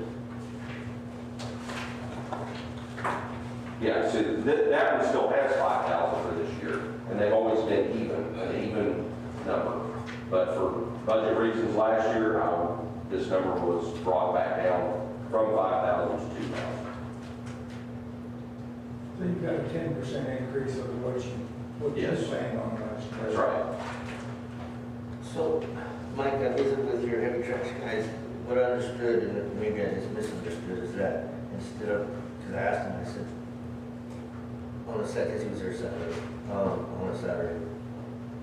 I asked him if he was on overtime. He said, no, that you had him take a day off so he could work Saturday. No, that's right. He didn't work Monday and then he worked Saturday, so he had Sunday, Monday off. No, that's not true. He might have taken a day off, but they're never asked to take a day off so that they can work on the weekend for heavy trash. Our city policy We used does to say, do that. you know, we do have a comp. I'm pretty sure that's what time. So we do allow employees to earn 1.5 times, I guess, the hours that they work to take off in lieu of overtime if they wanted to do that, but not coming from the direction of one of the department heads telling them that they have to do it a certain way. We've actually talked about that in the past. I don't feel it's fair to ask a guy to take off during the week to come in and sacrifice his I weekend. understand. So I know they're never asked to take a day off in lieu of working the weekend. That they have the option. I have given them that option. If that many days in a row is going to burn you out, if you want to take a day off, that option's there. But I feel if they're going to come in and work 2 days in a row on the weekend, if they want some the overtime out of it, I I think was they're trying to entitled. figure out how we handle that, work the weekend and stuff like But no, they're never asked to take that. Okay. a day off in exchange. Any other questions on that first section? Is maintenance and repair City Hall related to expected changes of any kind, or 60% increase, 14.9? So that is solely the cleaning contract for City Hall. And we changed services last year from Easley Enterprises to Office Pride. This was the contract that was made with former city administrator, and I believe, did Susan have anything to do with? She was gone at that time, because we got, basically, right as soon as we tail end of the year, Arnett, said, look, guys, I've, had trouble a year, since COVID, trying to keep the folks on staff. And just told us, man, it's, nothing personal, I can't keep the crew there because you guys have the security concerns that you gotta have. We didn't have the longevity, I don't think, in the staff, merited, so we went to Office Pride, which was another human service that was used by, I forget, Richard got their name from. Yeah, I think they were using Shenandoah. Yeah. But Richard did a contract with them, and it comes out of the public works budget. So this is just direct numbers from the contract that was made. So it's really not maintenance and repair. It's really not, well, It's just clean. Because here you got building repairs, city hall. Well, so 2 years ago, this maintenance and repairs line item had city hall cleaning and it had mosquito spraying in it for whatever reason. Neither one of them were spelled out, but that's where they were always at. We separated those out. So this one now, really, it probably shouldn't say maintenance and repairs, but that's why it does say city hall cleaning after that. That is solely for the cleaning contract for city hall. But that's why it went up, is because we changed company. Yes, ma'am. That's exactly what. All right. And the mowing went up 10%.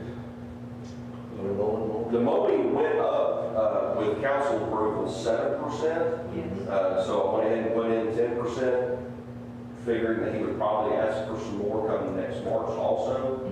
Just to be safe. It's all going to depend on what the price of gasoline does.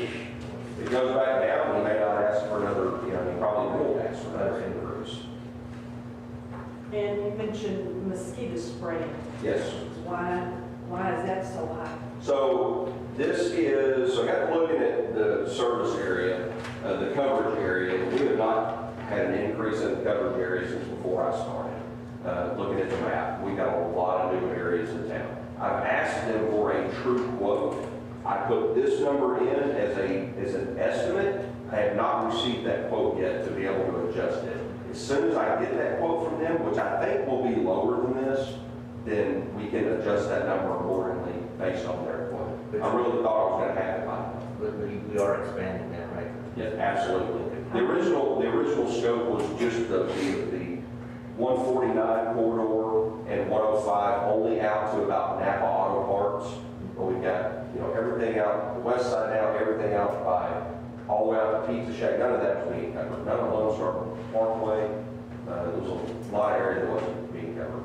But then there was an area MLK where you go out of the city limits. They were doing that all the way up and around 1097, which was not even in the city. So I had them deduct that, so that will help with a little bit of the footage. But this was just figuring out the numbers and the footages and trying to get a good guess. Figuring a little high to be safe. But if this comes in before final, if the estimate comes in before the final budget is submitted, then this number will be edited to match that. And this is done once a week? Right now, it's this way. It's done weekly, March through October.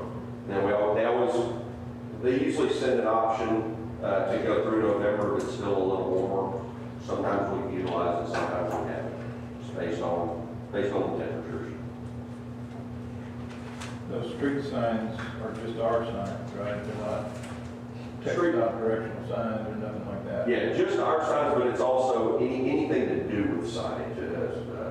The poles, the brackets, the concrete to set them, even our temporary signs, like we have a road closed sign or something that gets damaged that we keep on the trucks.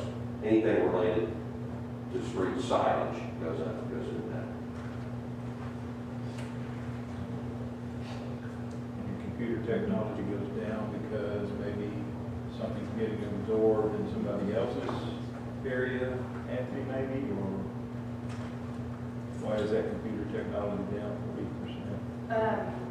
On the 2021 budget for listable the printers and copiers, there was actually 3 listed down for Mike, which we don't have, so I asked my So rep it's when not- it came by, so yeah. Okay. We've got a couple of Walmart printers out in our office because we don't print a whole lot. We do a lot of scanning, but we don't print a whole lot. So down at the bottom, Fernland, 150%. Yes, sir.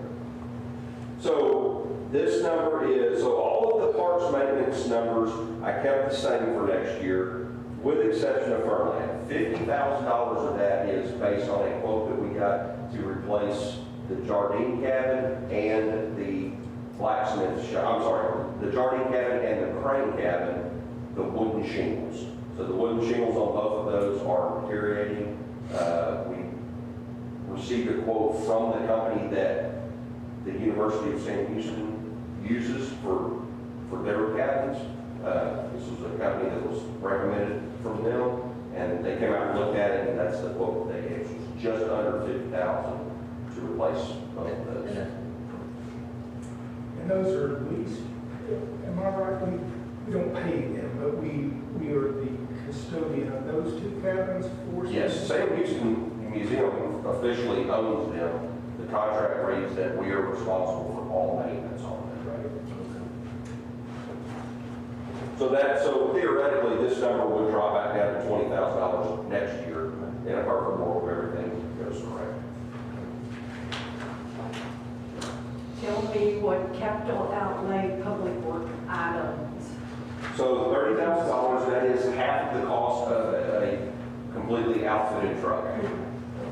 The other half will come out of the water and sewer funds. We'll pay that half and half. So it's actually vehicle repair, vehicle stuff. What's new vehicle, that's why it's under capital. But you're trading it in, so it's not. Yeah, so that's one factor in here that's not in the budget, simply because the salesman told me that he cannot give me a true value on the trade-in. He can't even give me a price on it until it comes time to do it, then it'll come out. So this number is high. In fact, I had a conversation with Dave about this one at lunch. We will not be spending $60,000 on a truck. We'll spend $60,000 minus trade-in value on the 2013, and that amount will just be left in there for the year. But I don't know if that number is going to be $1 or if it's going to be $20,000. So just to be safe, I'd rather budget the whole amount.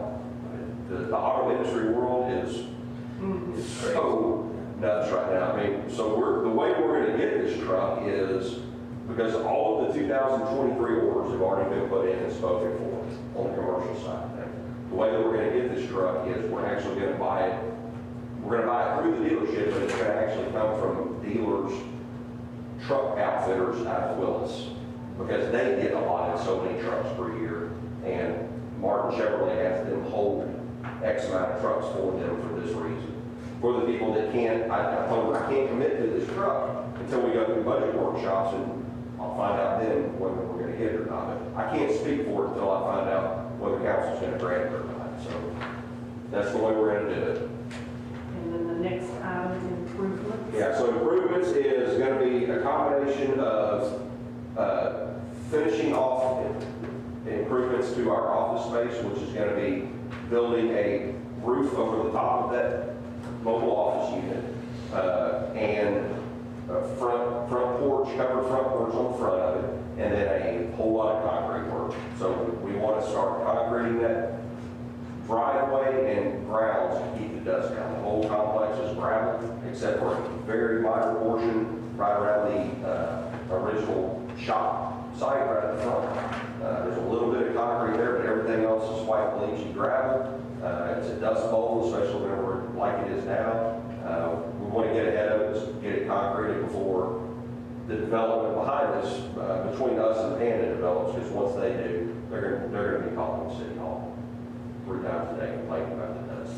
So we're lucky right now, we got a lot of trees that blocks it all. It's not a big deal, but yeah, it's a dust bowl back here. So long term, that plant's never going anywhere. We need to get some concrete down.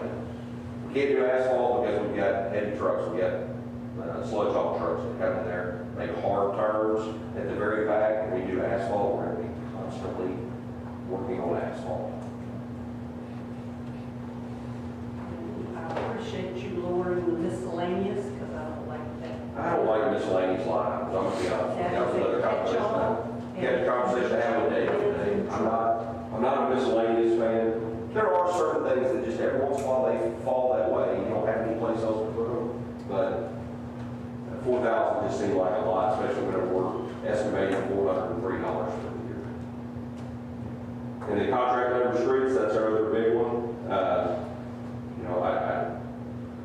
used to have well, you can see that the actuals from the past, and, you know, our city budget for streets used to be just $10,000-$15,000 a year. It was nothing, and we want to start spending some money on these streets. Yes, we I agree. Yes, we do. So, got a crew out right now. This is a company that we found through the Omnia Cooperative Purchasing Agreement that we have in place with Omnia. They are called Pave Connect, and they are, so using them keeps us legal on all of the purchasing side of it. They meet everything through the Cooperative Purchasing Agreement. They did a trial run for us at the parking lot, north parking lot at the community center, and then a couple of small little minor repairs. They did a good job, so we immediately turned them loose on all the Buffalo Springs stuff, get a good gauge of how they're handling that. They move a little slow, but I'm hoping that means quality is what I'm hoping. They're not speeding through it. I'm hoping that the amount of time they're taking on it means we'll have a product that will last. This whole town is black gumbo. The streets in this town are always going to be an issue. There's no way around it unless you dig down. I had a paving guy tell me one time the only way to remedy it is to dig down 5 feet and replace that much base, 5 feet of base, to ever get it to where you don't have to worry about it. So, but I think, you know, 250, that's a very, very generous number to be able to spend on streets every year to try to get some of this stuff. Yeah, how many, what are we talking about for 250? Because I know it seems like a big number, but when you're talking heavy construction, it's a drop in the bucket. So It is. So what to give you, for instance, the work that's being done on Buffalo Springs right now is going to be right at the $80,000 mark. And that's not end to end. That is doing patchwork, but it's doing extensive patchwork. It's not, you know, little road cuts. They're doing entire sections. I don't have the footage numbers memorized. I'd be happy to get that for you. I've got it, you know, on a quote. But Is it pretty much where the wavy stuff? it is where the alligator crack is. So, and then another quick question, and this might not be more important to ask it.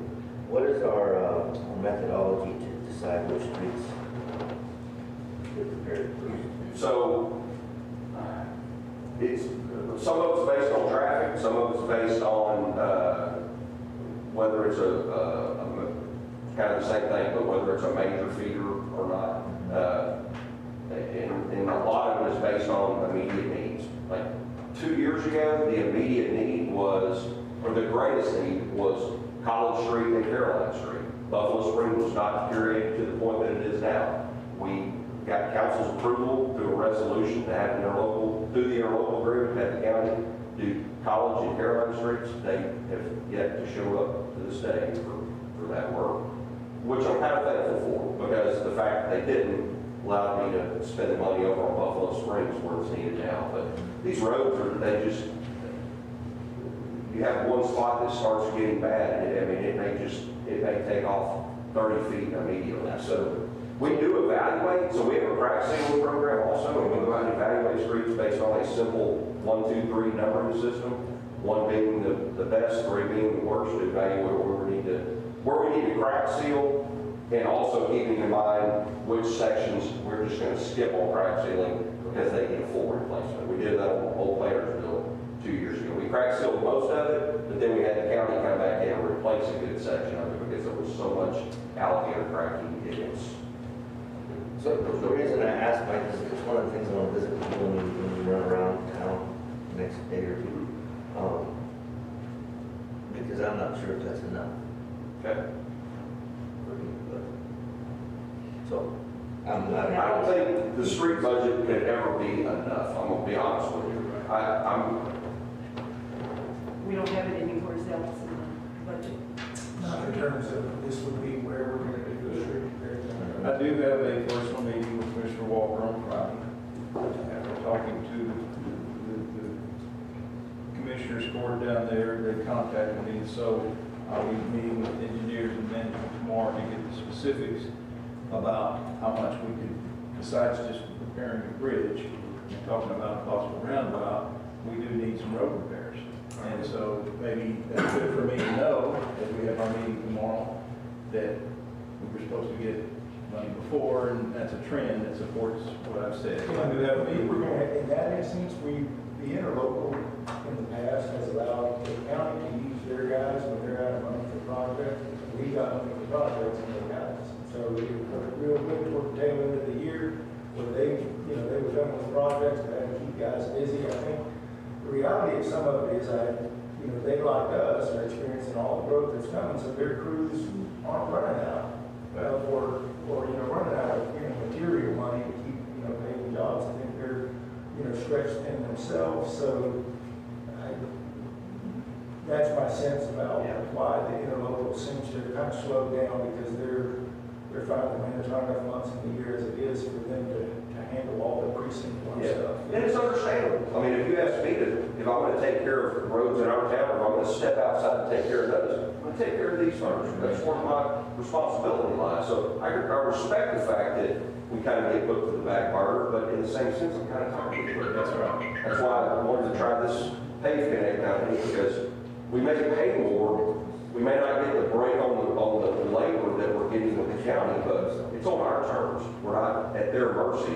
I mean, the Carolina and College Street was supposed to be done last year. That's the reason we got a little bit of carryover money from last year into this year's budget, was because they never came, and showed up for those two jobs. So just, I respect the fact that we're put on the back burner, but I'm just tired. I'm ready to do our handling ourselves. I have to come to report to y'all why the streets aren't getting done. And after a while, it gets old of having to say, well, we're still waiting on the county, we're still waiting on the county. And it just sounds like a fighting game. Well, the other thing too is, I just want to make sure we have the funds to do it. Right? So if we have the need, if we need this, so we need to make sure we budget for it. Well, as your public works director that's been here for 8 years, I can tell you that what the number has gone from to the number that I'm proposing now excites me. Yes. So, could it go higher? Absolutely, but I'll say that I'm very happy with even talking about getting this much money in a street budget is special. So, I'm very, very happy with what we've got, but will I take more? Absolutely. Pass it this way and we will use it. Will this take care of the culvert on College Street? No, that's a separate item that Chris will cover on the capital budget. All right, and then my last question is, why is the utilities on the electronic sign gone 50%? What happened at the electronic sign downtown that would make it go up? Well, so the estimate for this year is 1191. So the electricity itself hasn't gone up, but I'm going to ask a question to Dave, just so I don't misspeak. This one also had the Wi-Fi agreement in it also, didn't it? Right, we do pay that the Wi-Fi connectivity. Yes. We pay for that out of the utility, or out of this. Out of the utilities, Yeah, yeah. under the utility bills. So the estimate for this year is we'll call it $1,200. And if I'm not mistaken, that is because we added, it used to just be the electric bill, and now it's the electric and the Wi-Fi bill combined to operate the electronic side. So used to, we had to go within, 100 feet or so of the sign with a laptop to make the changes. We had Verizon come out and add a box to it essentially to make it to where it can be done from anywhere now. But it's two separate bills, right? Yes. It's not a utility bill. No, under the utilities for that would be the electric bill, the electric utility, and the phone. Essentially, the phone bill would be considered a utility.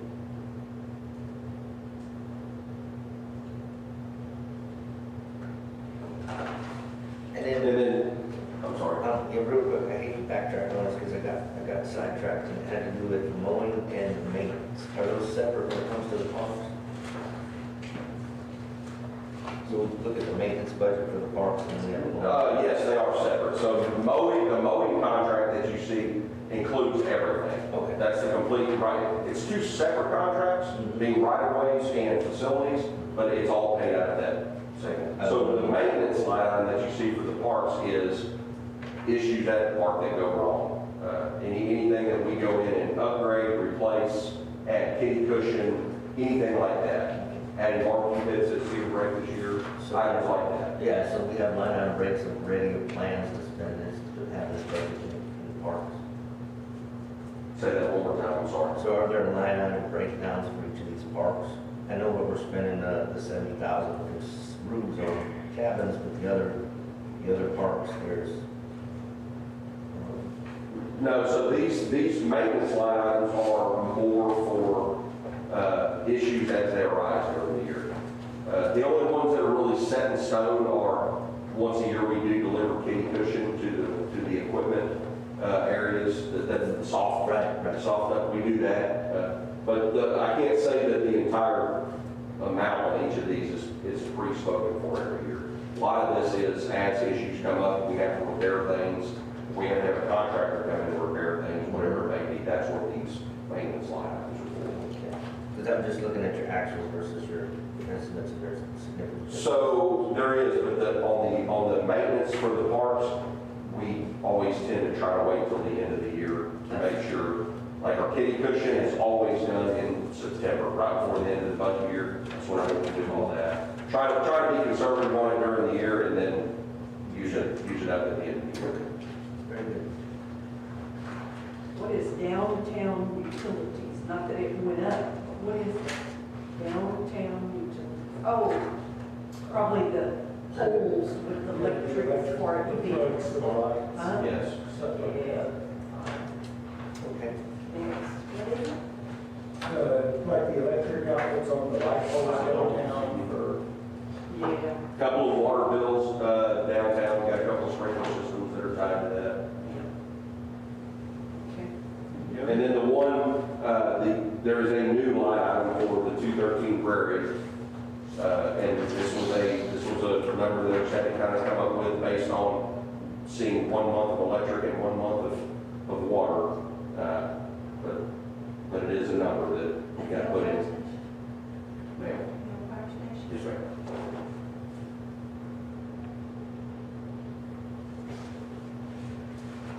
Ready for line item number 7, debt service. That service fund.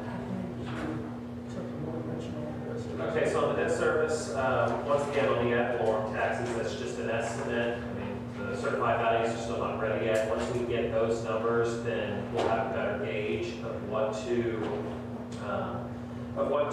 budget there. But I mean, going through the same thing like with on the values for the general fund, I did the same thing, keeping in mind the same tax rate as well too that we're looking to adopt later down the road. I went ahead and took the preliminary values that I was given, and then took some of it off because I wanted to be conservative enough on that number, and came up with this 529,000. That could, as I said, variable fluctuate, but I won't know the certified values at least until they come out in a few weeks.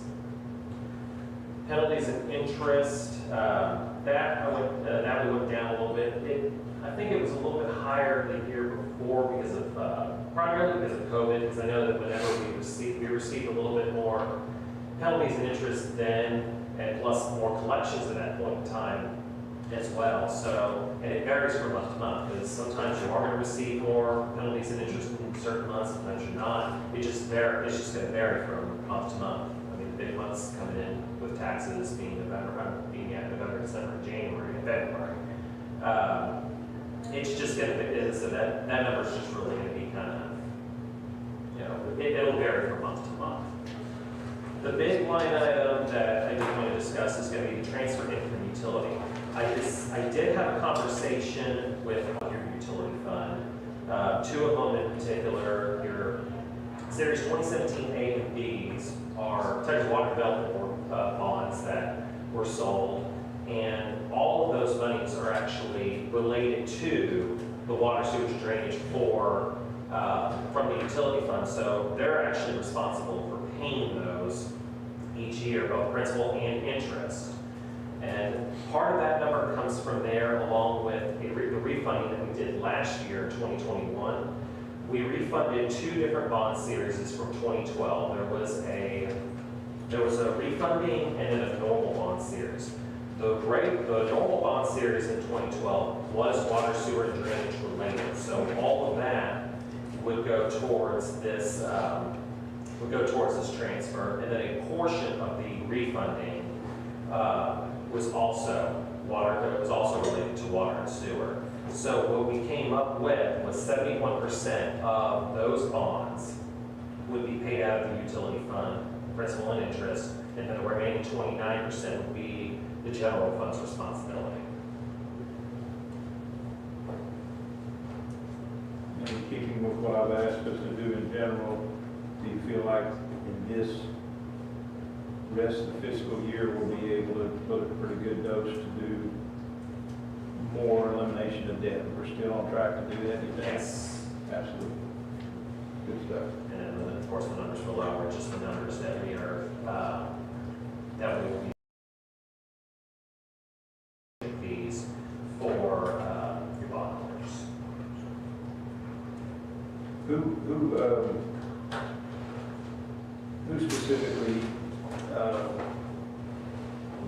investments are tricky, especially with these economies going forward, but is it our legal team that monitors that and looks for opportunities for the city to, take advantage of something to get more principal in this economy? I mean, what can we do there, or can we do anything there investment-wise? We don't. Just speak to a little bit about that. Is that As far as like investment, like with interest rates and all? yes? Or? We have an investment policy, and I actually do, I discussed back and forth with our contractor, Municipal Accounts, who I actually came from back 2.5 years ago. And they have an investment policy, and each year, whenever we renew it, they will also include a list of qualified brokers, which have different banks that we can do business with. And as long as they're meeting within those FDIC limits, as well as, they'll also kind of get back with me back and forth in terms of what rates they have. And that's something I can definitely kind of go back and forth with. Again, now seeing that interest rates are starting to go back up. Because before, it was awful. I mean, the highest that I saw, for example, on a CD, was I think 0.25, 0.25. It was awful. So nowadays, with these rates starting to go back up, it's definitely a topic of conversation that probably would be noteworthy.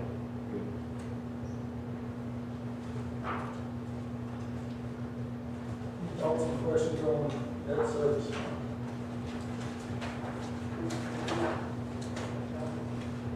Else? All right. That's the answer. Ready for item 8, water and sewer fund? All right, so, not going to cover the first page, just the overall summary. I'm just going to go to page 16 and start getting into individual line items. So, as we talked about a little earlier about projecting water and sewer rates, right now we're in the prime time of revenue on this. So it's hard to figure. I did a flat 4% over the adopted for this year, not considering the extra money that we may be getting over the last couple of months into the rest of this dry summer. Trying to stay conservative on the revenue side. Are there any questions on the charges for service section? So why would the reconnect go down? Based on actuals and estimates for the year. Because we were always coming in over this last one, right? Well, it looks like the actual for last year was 9,500. Estimate for this year is 5,000. I'm gonna chalk that up to less estimates. I mean, we do see that we are definitely disconnecting less water meters every year. every month. We're not out there turning off 15, 20 of them at a time. I think last month was 3, if I'm not mistaken. Yeah, that's a number that I do not mind to go down at all.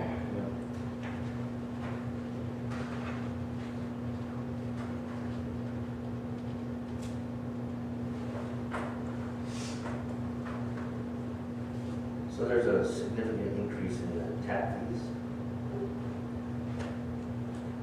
Revenue. Tap fees and inspections. Yes, just 49%. based on the growth, the number of houses that we got going in for next year and everything. It did not keep it with the trend. I mean, the estimate for this year is 613. Don't want to go crazy with it. Rather go some over adopted, but not trying to stay with this trend. What is a tap fee, a hot tap cost? What do we charge for a hot tap?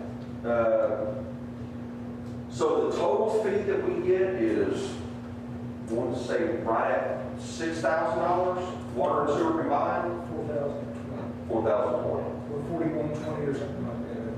But it's for water, they're about $1,200 a piece plus. That's for the meter you're talking about? Right, for water, sewer tap, say, a water tap, something like that. I want to say $1,200 something, and then there's, the inspection fee and. Yeah, and the sewer taps are $2,600. Yeah. Yeah. And keep in mind, on the water and sewer fund, so there's a lot of hands that come out of this pot. I'm presenting it, I've been primarily the one that compiles it, but I might lean to Dave on some of this, because some of it may be directly development. It may come straight out of development, being inspections process. There's also some utility billing stuff in here, so I don't know the answer to it. I'm going to ask the people that might.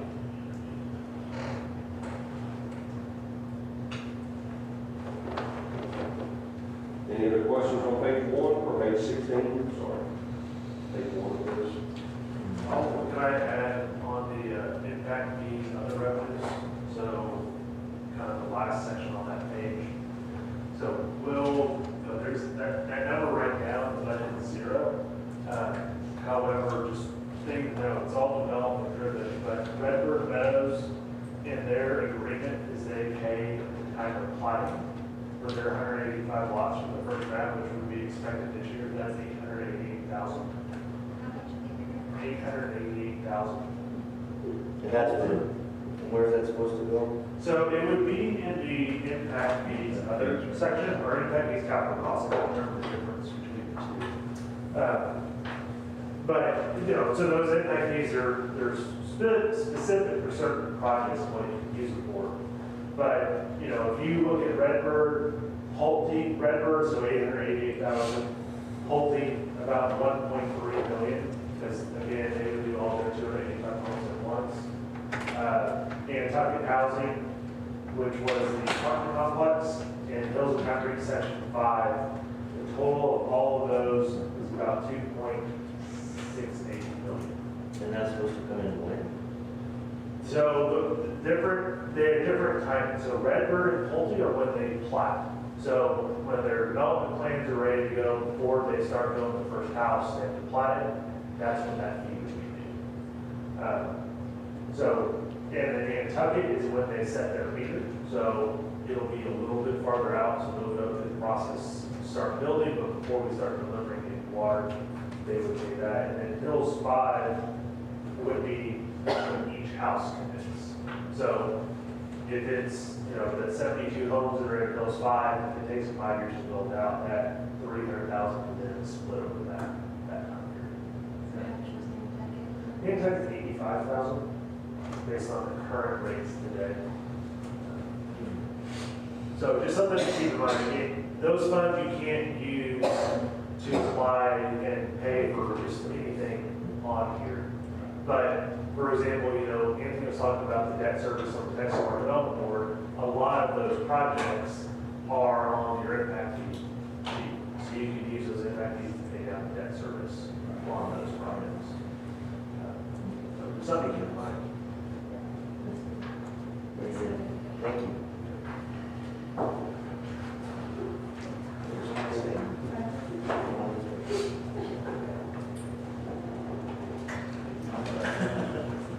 Moving on to the next page. Moving on to 17, so the personnel side will be, the increases will be the other half of that position that we talked about, adding the position.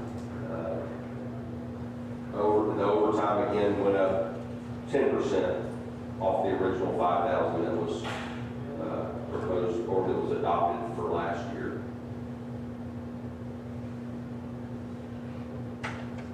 See anything in there that We pay all the same in anybody's health insurance, no matter what division you're in, right? Is it 100% of the employees?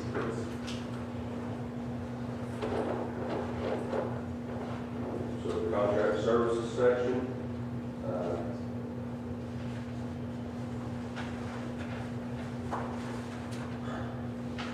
The engineering fees were 37.3%, is that because of the projects going in? yeah, and I mean, we adopted 75, but we're estimating, our actual is 124, estimating 187, so we obviously figured a little too low for last year. I had any numbers. And by the way, that engineering number actually came from Chris's office. Oh, yeah, it did, because I originally did 100, so. You're right.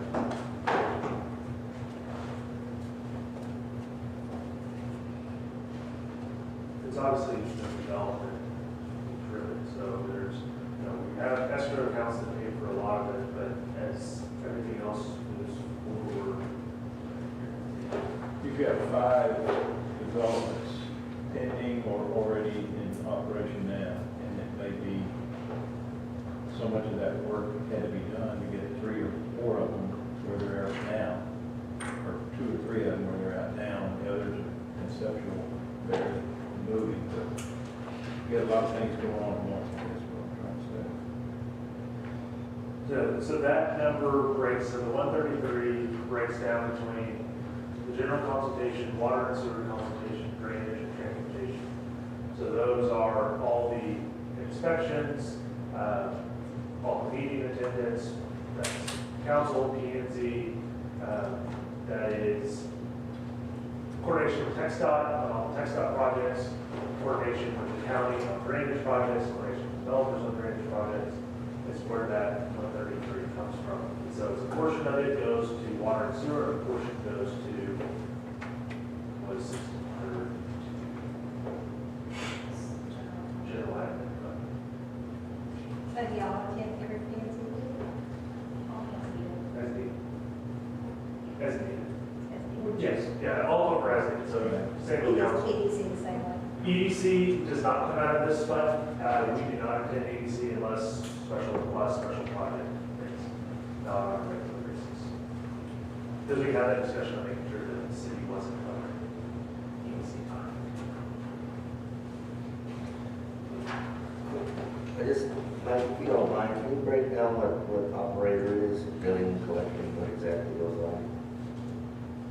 So the operator is H2O Innovation. That's our operations contract that we have. And it is a lot more, if you look back at your actuals from years before, this contract has a lot of the, it has all of the preventative maintenance built into this contract. Instead of it being billed out separately under repairs and maintenance, it's all under the operator contract instead of a separate line item. Billing and collecting is, so that's a utility billing function. I honestly don't know what all comes out of that. I do know the Badger Beacon monthly invoice for reading the meters comes out of it. There's several utility billing items that would come out of that. I am not going to try to put it on Nikki to answer those right now, being, she's still trying to get this stuff figured out on the utility billing. Well, you know, it was, I'm not gonna put her on the spot, but it is a utility billing, it is a utility billing line item. Well, and we go outside to get our bills done, so maybe. Yeah, I think Data Pros is one of them, Yeah. if I'm not mistaken. I don't see those bills, but I think just from, just knowing the history here, I think Data Pros is So one that of may them. be in there. Okay, I'll look at, that's something else I'll look up. But what's this? I'm almost certain it is, from what I see on the utility side, yes. Data process is involved in that. What's the second line item, testing, what are we testing? No, that's the first line item. No, that's your normal water testing that the operator does. Gotcha. So anything they do like that is broken out separately, it's not That's not part of. third-party services testing, yeah, it's not part of the contract. Okay. And what about that printing? What are you gonna print? That you went up 100%. Well, this is gonna be utility billing office. I know that she's Right. doing newsletters and calendars again. The newsletters is So already that may be where that is. Okay. Let me check something too, to make sure that wasn't one of those that I evened out from the general fund. Yeah. Print door hangers and stuff. So I did take, on the general side,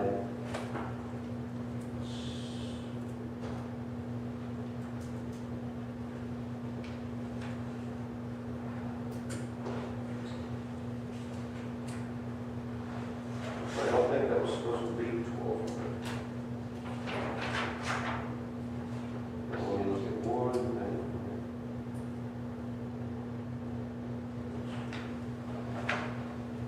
No, it was, I'm sorry, yeah, it's supposed to be 1,200. I lowered on the public works side, I lowered the printing and office supplies $200 Okay. and increased that one, All right. is what it was.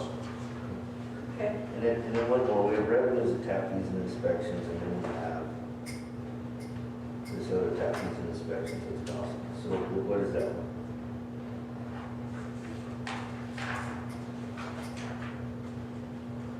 Say that one more time. So the line item tap fees and inspections. Under contract services. Yes. So we have a revenue from, but then we turn around and have to bill them, so help me out. So the tap fees and inspections on the expense side is going to be tap fees that are physically done. A lot of the inspections, though, are going to be that's on rigs. Rick Hanna's inspection, our building official. So that's mostly just inspections.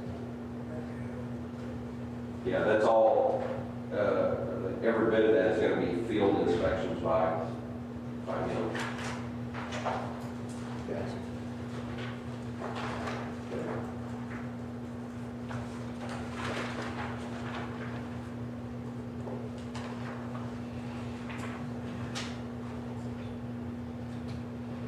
Number 18.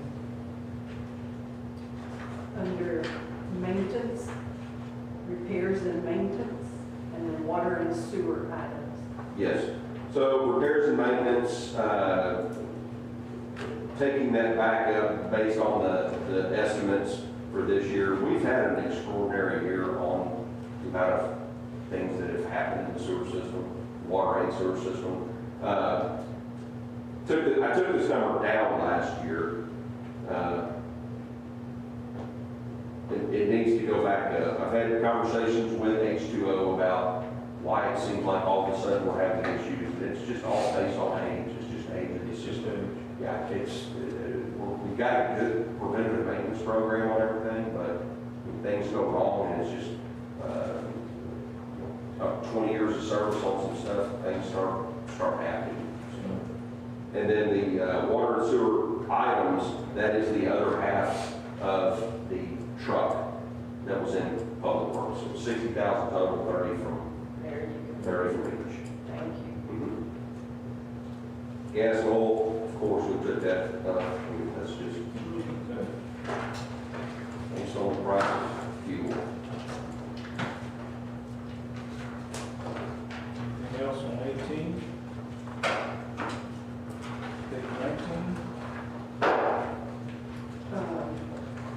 Capital outlay.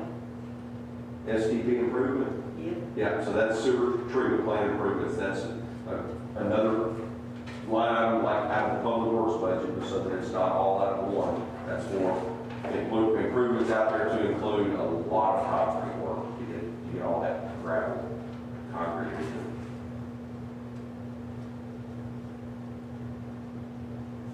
Wait, how much is concrete yard now? Yeah, no, it might change before we leave this meeting. It could. What's your latest number? You have a latest number on concrete? I'll have to look. Yeah, Prices, but it's It's out. Yeah, it is. And if there was a way that we could do asphalt as a cheaper option, I would consider it, but I know that asphalt's gonna be, not with the radius and the trucks leaving there with, grossing 80,000 pounds days there, it's gonna be a lot of times you can tell the experienced drivers from the inexperienced. The experienced ones will make it in one clean sweep, the other ones will get up there and have to back up the tractor a couple of times to get turned around. That is a nightmare on asphalt. Yeah, here's the thing about the concrete, that I called Kingston a couple of weeks ago, supposedly that's why they're not working, but, they can't get it. So- That's what they told us. They're only getting concrete delivered 3 days. So, in the school over on Egypt, ISD, their wait time was 8 weeks.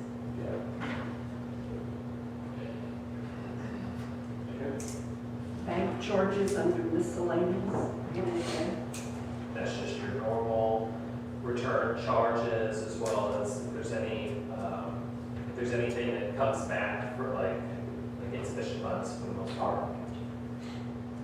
That's a lot of money there.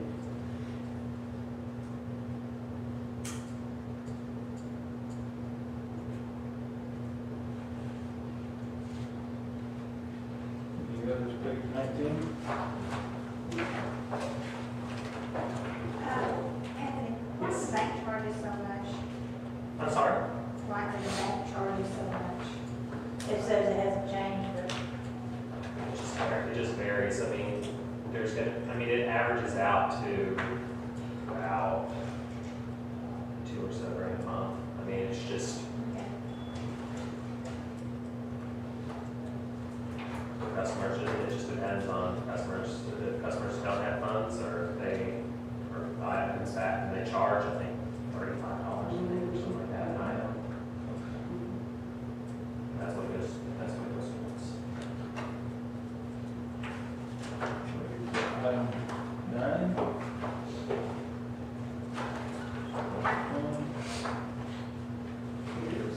Court projects, this is the big one. Yep.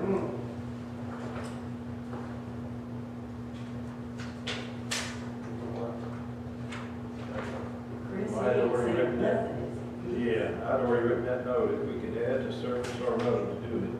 But that's- All right.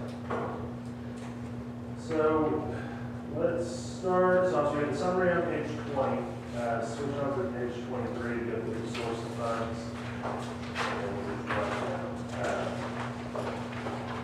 And so I need help with getting their data. Sorry, page 21. I was looking at the wrong page number.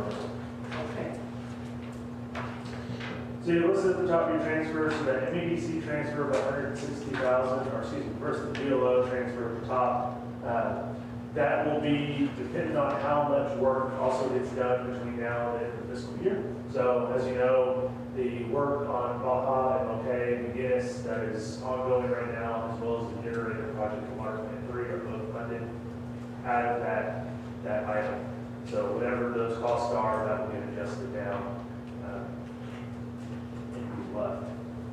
Transfer to MEDC, I assume that is going to be Copper Sidewalks transferring. Yes. Capital fund, we talked about where those funds funds were coming from, the other items that transfer in.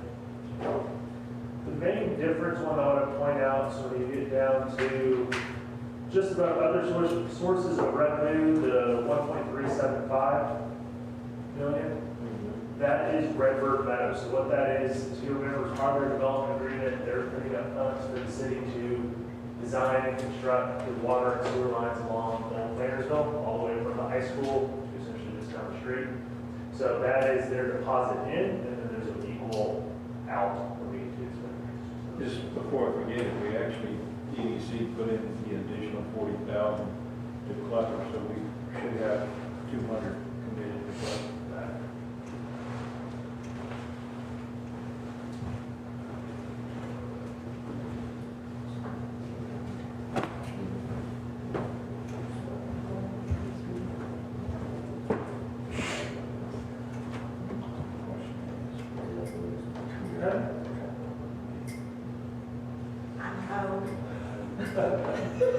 You're cold? I'm cold. I can feel it running nonstop, but it feels like it's not blowing cool anymore. I was just checking it out.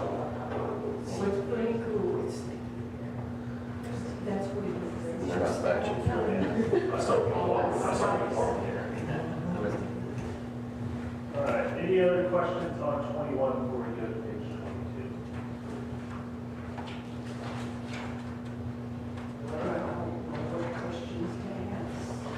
All right, so here's the big one. So going down this list, we'll start at the top of your expenditures, obviously engineering, and then into the projects.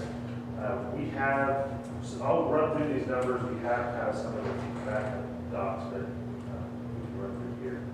So obviously your admin for the GLO projects, that is a contract amount to finish up the GLO. That's what the grant works. So that's obviously is going down as the project is nearing completion. It's just carrying over fiscal year. So again, that number is decreasing. Then you see on the next items that are zeroed out. Those are all projects that have been finished. So they're no longer on the list. There's nothing left to pay out on all those items. Until you get down to the GLO projects, so that's $60,000. So again, same concept as before. Depending on what happens between now and the end of the fiscal year, that number will be adjusted to see what is left. Realistically, the remainder of what's going to be there is all going to be related to the generator project, because the work on MLK is moving along as it should. They don't have material delays like the generator is, so that's going to be related to the generator engineering, and that's what's going to be. Your next projects that are listed are, the amounts that we talked about that have all been prorated down based on our best guess of, as of September 30th, what's going to be left. So your bleach conversion project, your Clubber sidewalks project, the County Street, and water line replacement and downtown sanitary sewer rehab projects are all the ones that we talked about. And then also the old Plantersville force main and water lines. All those items are projects that are in the works. We have the old Plantersville items, or what's funded by Redbird, and then the downtown items that we talked about in the last meeting, between the last meeting. So getting back to that 40,000, because I know we pulled everything we had for Clever. I don't see the 40,000 in our revenue, but I see a 10,000 for sidewalks. Is that the? So that is so what is the timeline of the ADC funds coming in for Clever? Should be coming in pretty quick. And I think we can move the money over to Whenever we want, right? Right, and so this 10,000 is the, by that time, so we're in contracts now. I expect to get the contracts back from the contractor probably this week. So they have those to proceed, so they're starting construction in August. So again, it's going to be close where they might have one or two pay estimates before the end of the fiscal year. And this is just any remaining construction items, inspection pay estimates, documents, stuff like that would hang up. It's just a year. Okay, under that Redbird, Old Plantersville, Forest Main, water line, is there any road improvements anticipated prior to or concurrently with that? So part of what they're going through now is with precinct, is talking about their phase 1, phase 2, phase 3 improvements. they're having to do a traffic impact analysis in Smith County, since those are county roads, not city roads. What was talked about in the first initial phases was a turn lane in there, so a turn lane into the development, and then in subsequent phases, more of a complete resurfacing and rehabilitation of the road. Okay. So, up here. So that is not here, as it's not a city road. Now they are dedicating additional right of way for Old Plantersville as part of their development, but as far as any costs related to the road, that is not. And the water plant for is the west side to the right turn. Correct. So again, so these next two items are, they're placeholder numbers. So it's things that we've been talking about, you don't have a signed contract, you haven't seen a proposal, and the likelihood of what we talked about is, these bigger capital projects are things that you're going to submit the rest of qualifications, get engineering companies to submit you their statements, pick a company, negotiate a contract with them. This is just taking a standard percentage off the construction cost to have something in the budget, because we've been talking about it. Hey, we're going to need to do this in the next few years. We're going to need to do this in a shorter amount of few years. Well, now we're at that time of, we got to start moving on. And what we expect for this year, this fiscal year, is the engineering portion of those. So getting started in engineering, getting the design done, unlikely that we'll be into construction of a project for the water plant or the sewer plant in the next fiscal year. So manhole rehab, for example, is that sealing or cracks? That is, so let me move it down. So your lift station improvements, what those are, either water plant number 4 or wastewater treatment plant. Your lift station improvements, let me back up on the wastewater treatment plant. One thing that we're continuing to work on is what that really means in terms of, when we had the budget or the CFP workshop, one of the take homes from it was, really diving into the evaluation of, do we expand Stewart Creek? Do we put it in Town Creek, the plant? That's going to obviously change your engineering number as well, and construction costs and everything else. So where we are with that is we have, we're doing the analysis of the cost of pumping around the city.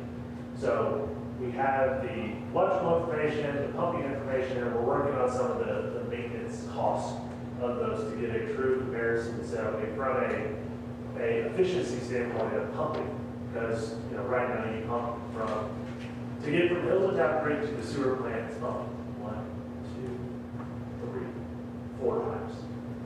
So if we put a plant at Town Creek, we're reducing that by 1. But there's also going through that analysis. So again, that's going to change that engineering number that we're getting.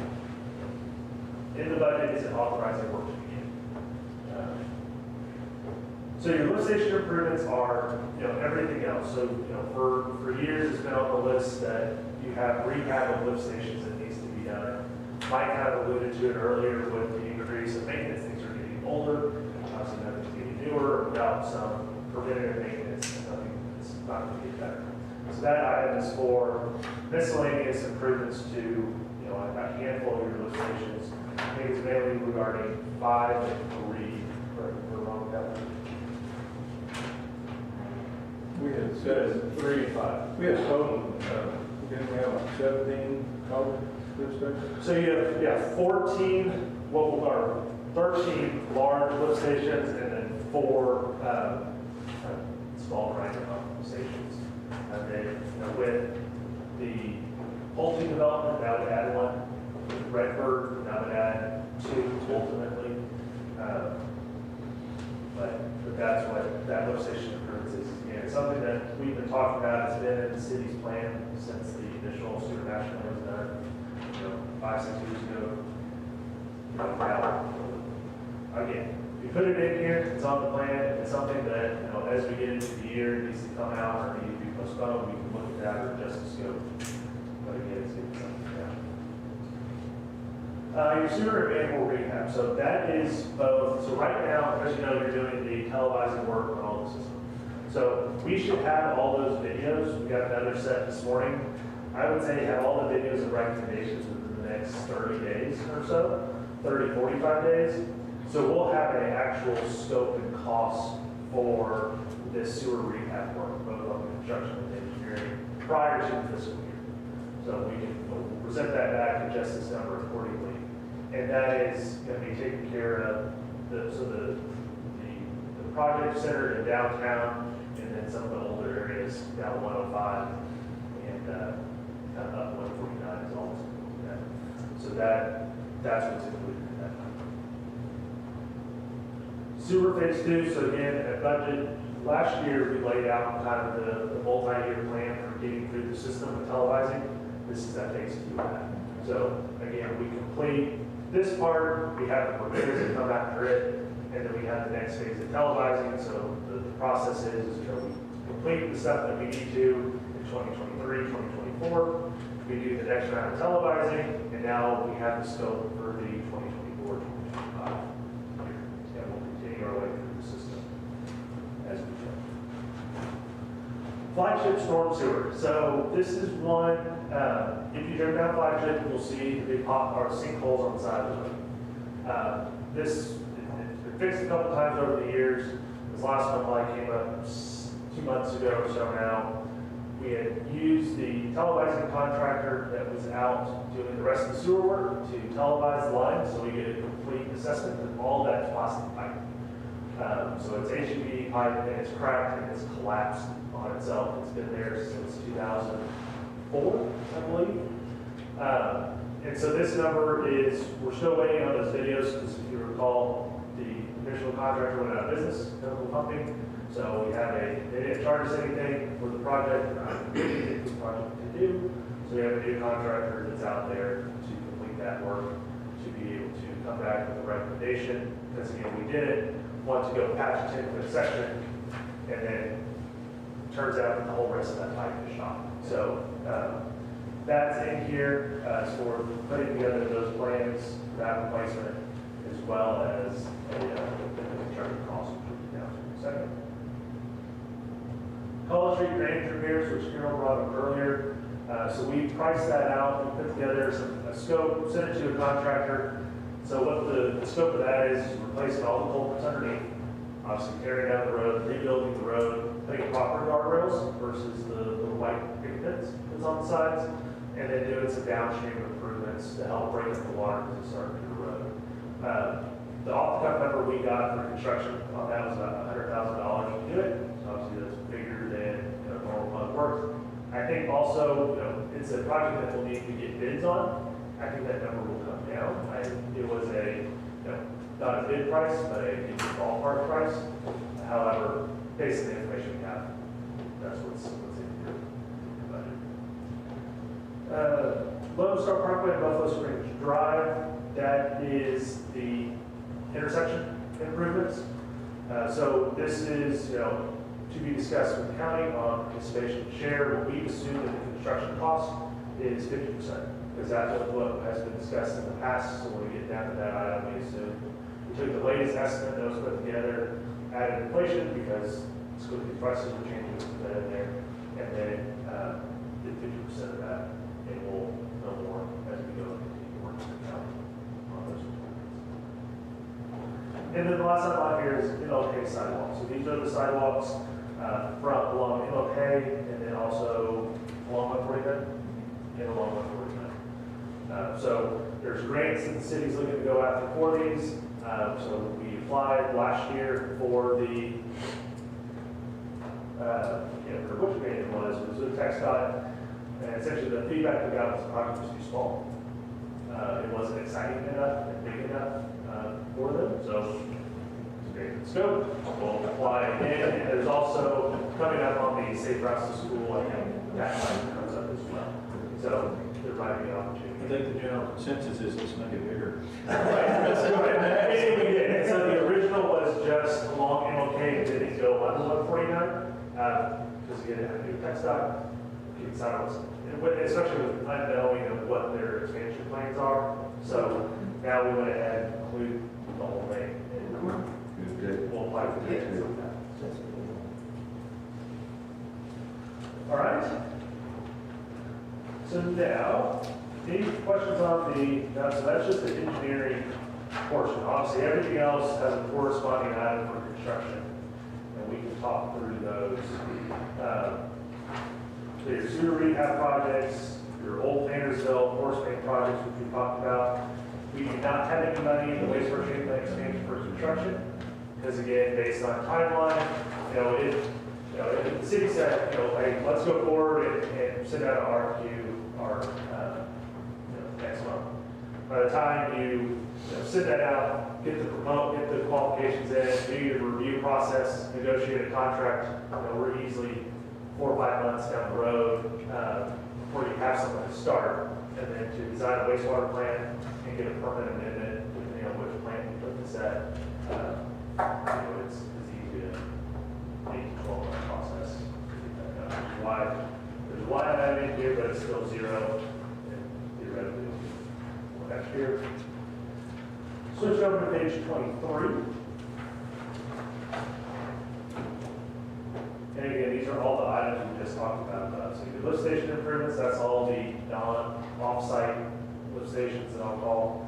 Your sewer rehab project, which again will have a true scope, detailed within the next 30, 45 days, that number will be adjusted. And then your phase 2, your televising project, will get kind of on the next step. Water system, your generator, so that's the GLO project, so that number, you'll see the difference between your adopted budget and your proposed budget. There's no construction funds spent, and that was the difference in the bid prices from the original, so that's what that was down. The water line, water plant 3, all those projects are expected to be complete, which is why they're zeroed out. Your bleach conversion that we discussed at your last meeting, McCowan Street and Old Tannersville water line extensions, again, that we discussed at the last meeting. And the same item with water plant 4. Timeline, getting approvals, getting design done, likelihood is not into construction, but we have a line item for next year.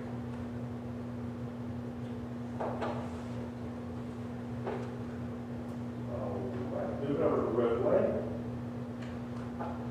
Biggest items on here, so the 508, so you have that minus 100% on streets and sidewalks. That was the total of Klepper and the MLK sidewalks that was used last year. Last year we completed Klepper, our Klepper's underway, so then we added a new item for MLK sidewalks down at the bottom. Then you have your Buffalo Springs improvements and your Klepper sidewalks on there, sorry, the bottom and top. Then we're down to the next items. So your GLO projects are listed. We will need to adjust the Andrews Ranch one. That one is not being done with the GLO.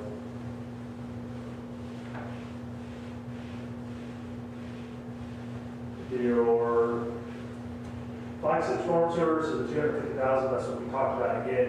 Once we get this televising videos ago. And the main issue of why that's so expensive is the pipe was laid where it's partly underneath the pavement. So if this was, offset, 4 feet off the back of the curb, this would be significantly less.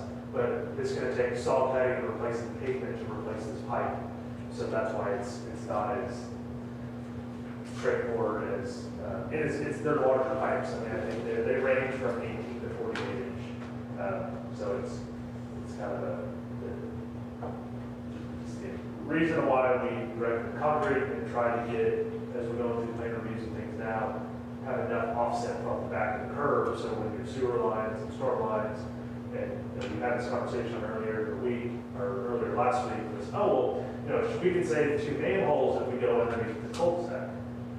True, it'll save you $10,000 now for the manhole, but now when we dig up to repair that pipe, that $1,500 repair is turned into a $7,500 repair. So cheaper now, not long-term. Hey, quick question about the repairs on that. Once you do the CCT on, or the CC on the closed gap? I don't know if you guys are looking at options. Can you sleeve them? Depending on, so the problem, these were so collapsed, the videos that we did get, the camera couldn't get past. So it's a 48-inch pipe, that camera's probably 8 inches of foot tall, and it couldn't get past because it was so collapsed. It's like heart-shaped and touching. and some points touching the bottom, or real close to touching the bottom. So running a smaller in between is not gonna help. Okay. Right. Gotcha. So if you could line it, you could look at, engulfing it, or culvert you can do, but it's not, with this size pipe and the condition that it's in, it's pretty much a dig up in place. We dug up one spot, the first spot a couple of years ago, found it, did a temporary fix on it, knowing that we'd have to do something later on. Then we found another one, and then with this third one, that's when we decided this whole road may be shot. We don't know, we need a camera to see, rather than just trying to spot fix.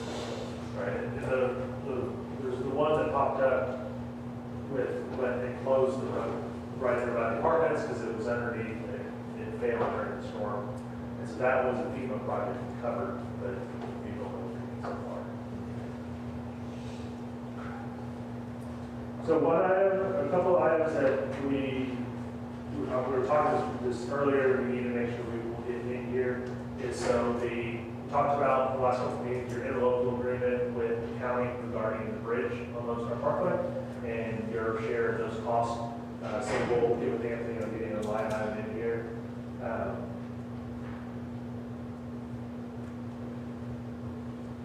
And again, depending on kind of the outcome of the meeting later this week. Depending on timing too, because if it comes out this year, it's already allotted to come out of contract street labor. Correct. Correct. So again, it depends on, our understanding, the last we heard was the project, they were bidding out the project to do the repair work.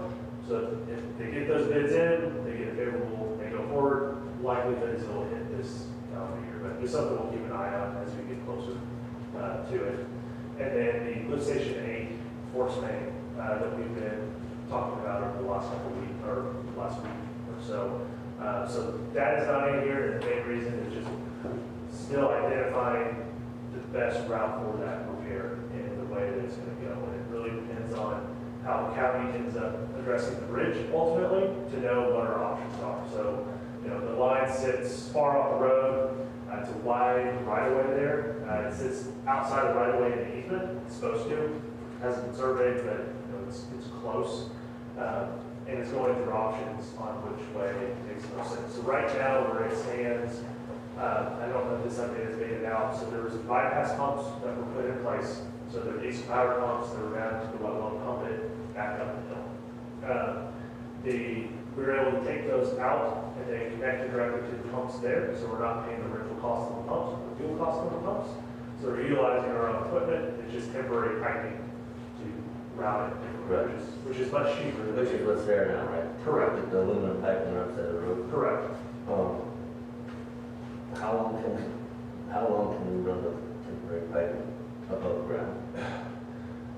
It's already been hit twice. Yeah, that's what I'm saying. Right. It's already been hit twice, so this isn't, something we want to have long term.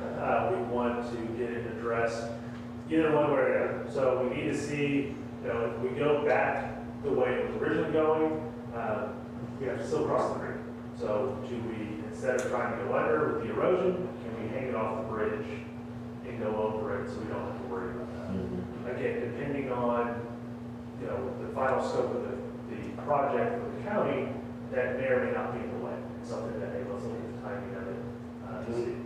What does the county, have they given us any kind of hey, maybe the next couple of weeks? So we'll have that meeting on Friday to discuss that and what the scope is. The last we heard is that it's big, but I don't know a lot of details to what.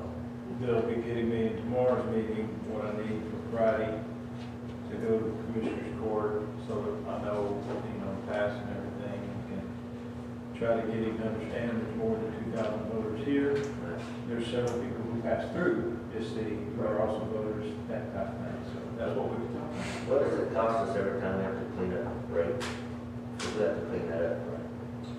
We have not received the bill on it yet, so there's definitely not a standard amount for cleanup. It just depends on the amount. And this one will be more than what just an everyday cleanup might be. But I have not seen a single invoice on this yet.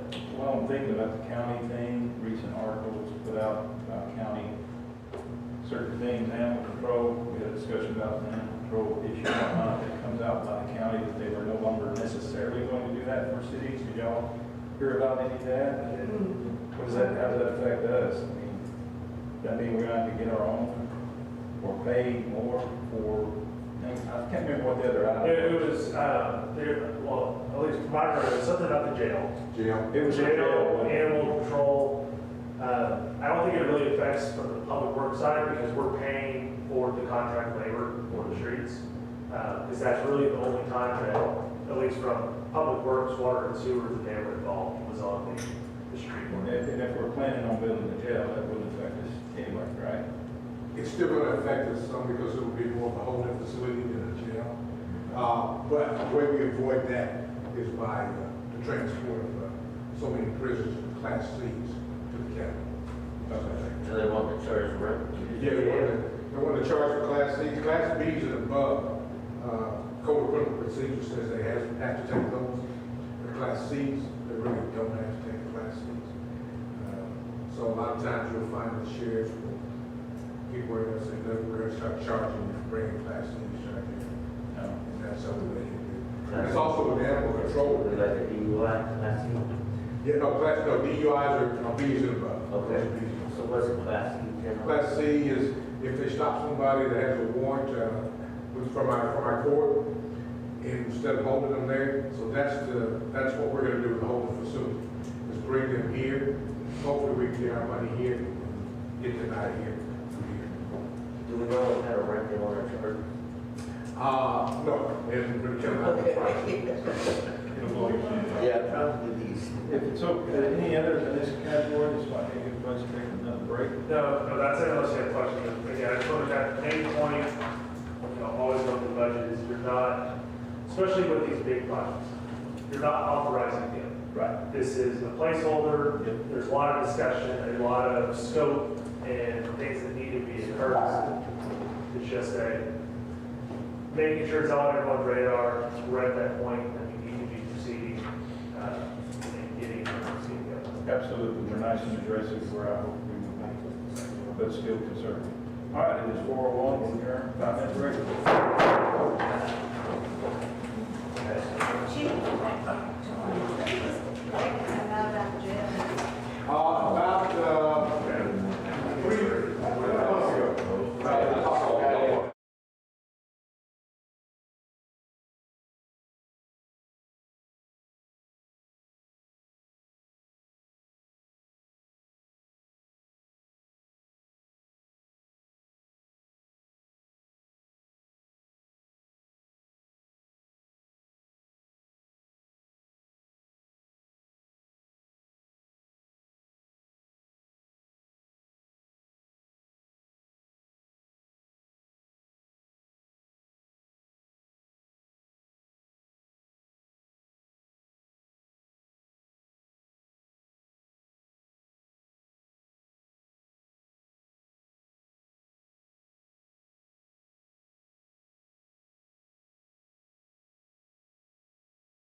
Yeah,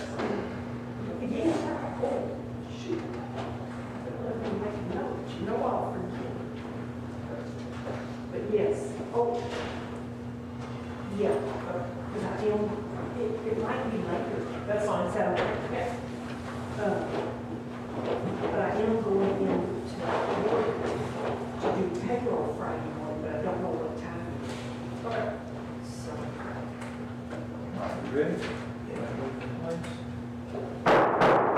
is 4:08. We are back into session with item number 10, court security. That's the court security fund is a small one, but there's necessarily some items that normally go in there. And I'll ask Kimberly, you want to talk about it, Ms. Kim? So our court security fund, that's where my bailiff came from. And if like the police officers help out, all of them are certified for court security. They actually are paid their overtime out of this budget. We get our ID cards, things like that. If we want to do like any Zoom, like video teleconferencing, that comes out of this budget here. Anything related to security personnel, would just come from here. Okay. And it comes from a ticket that I paid. A certain amount of that goes in Small here. little amount goes into this one. You got a ticket? Yes, it's small amount. It's right fast, you know that. No. Kimberly, how's this funded then if it's not through revenues of citations? Some of it comes from, citations. So on my monthly reports, it's a breakdown of everything that comes from the book of the month. So like for an example, from our court, I have the building. It's just a fraction of the amount that comes from the citation. It's like not a whole It lot. has to be for that. Yeah, not a whole lot comes out of the citation. It goes to the state, I know. Yes. All right, nothing else, we'll move on to item 11, court technology. So court technologies, we have like some of the computer software that comes out of here. If we're gonna have like an imaging system, things like that, that's gonna come out, but it's not a lot out of this one as well. Our websites, things like that come out of the court technology fund. Not many, I don't have many bills that we pay out of the court technology fund. Anything else? So these small accounts like this are carried over, and that's how they're, this amount in there. Well, since there hasn't been, I guess we're still waiting, are we still waiting on the ticket hold, on certain? Yes, we have to pay, just kind of get on the list to get it ordered. Because originally it was in this year's, but yeah, we're still waiting on that before we can end it.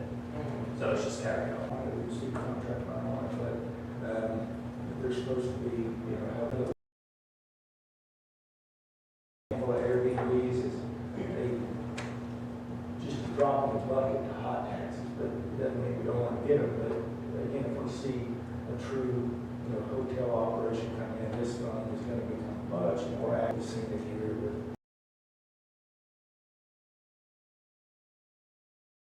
funds, from the state in general, our heads in beds, it's all you can spend. Then on us to go find it, and we should have been paying, a couple $100 a piece, and the audit cost you $3,000, but you only, look at $1,200 of revenue, that makes sense. But it's the compliance going forward that we got to get, and that's what the consultants will have. So we just need to set a date and say at this point in time, we comply. Right. Okay.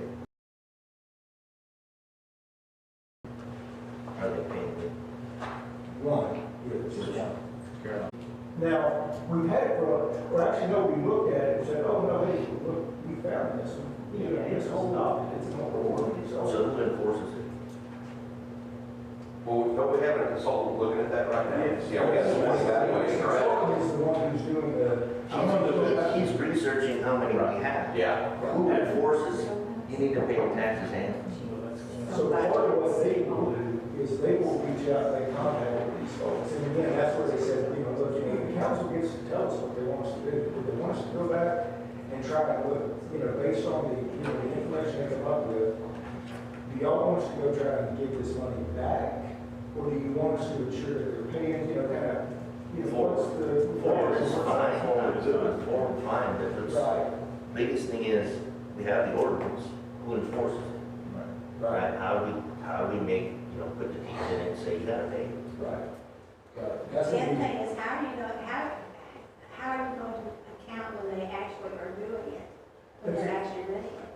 so some of the larger cities, you know, like Concord, you know, just, Yeah, you know, say recently, you know, that larger cities can get a, you know, basically a direct contract with Airbnb. They can get Airbnb to deliver if they're big enough to say, you know, and so you get an agreement and that way you. If you have the fee paid to Airbnb and then they catch you back, but I'm talking about the like bed and breakfasts that are advertised online. How do you tell when they're rented out? Yep. You can, you know, observe, and that's about all you can do. You know, I mean, really, I mean, you know, there's a certain amount of, you know, you've got to rely on them to let them, you know, to do the right thing. To say, hey, look, I rented this thing 3 times, I'm paying 3, you know, nights worth of, you know, hot taxes. I mean, outside of, you know, monitoring it, again, kind of keeping an eye on it, things like that. Is there a license that they have to have? There is not, but one of my goals, and I was waiting to see the final result from Pearland. So I picked Pearland because they were in the news a couple times about, you know, short-term rental ordinances. So what a short-term rental ordinance could be, what I think they ought to be, you know, regulated under is some type of annual inspection process.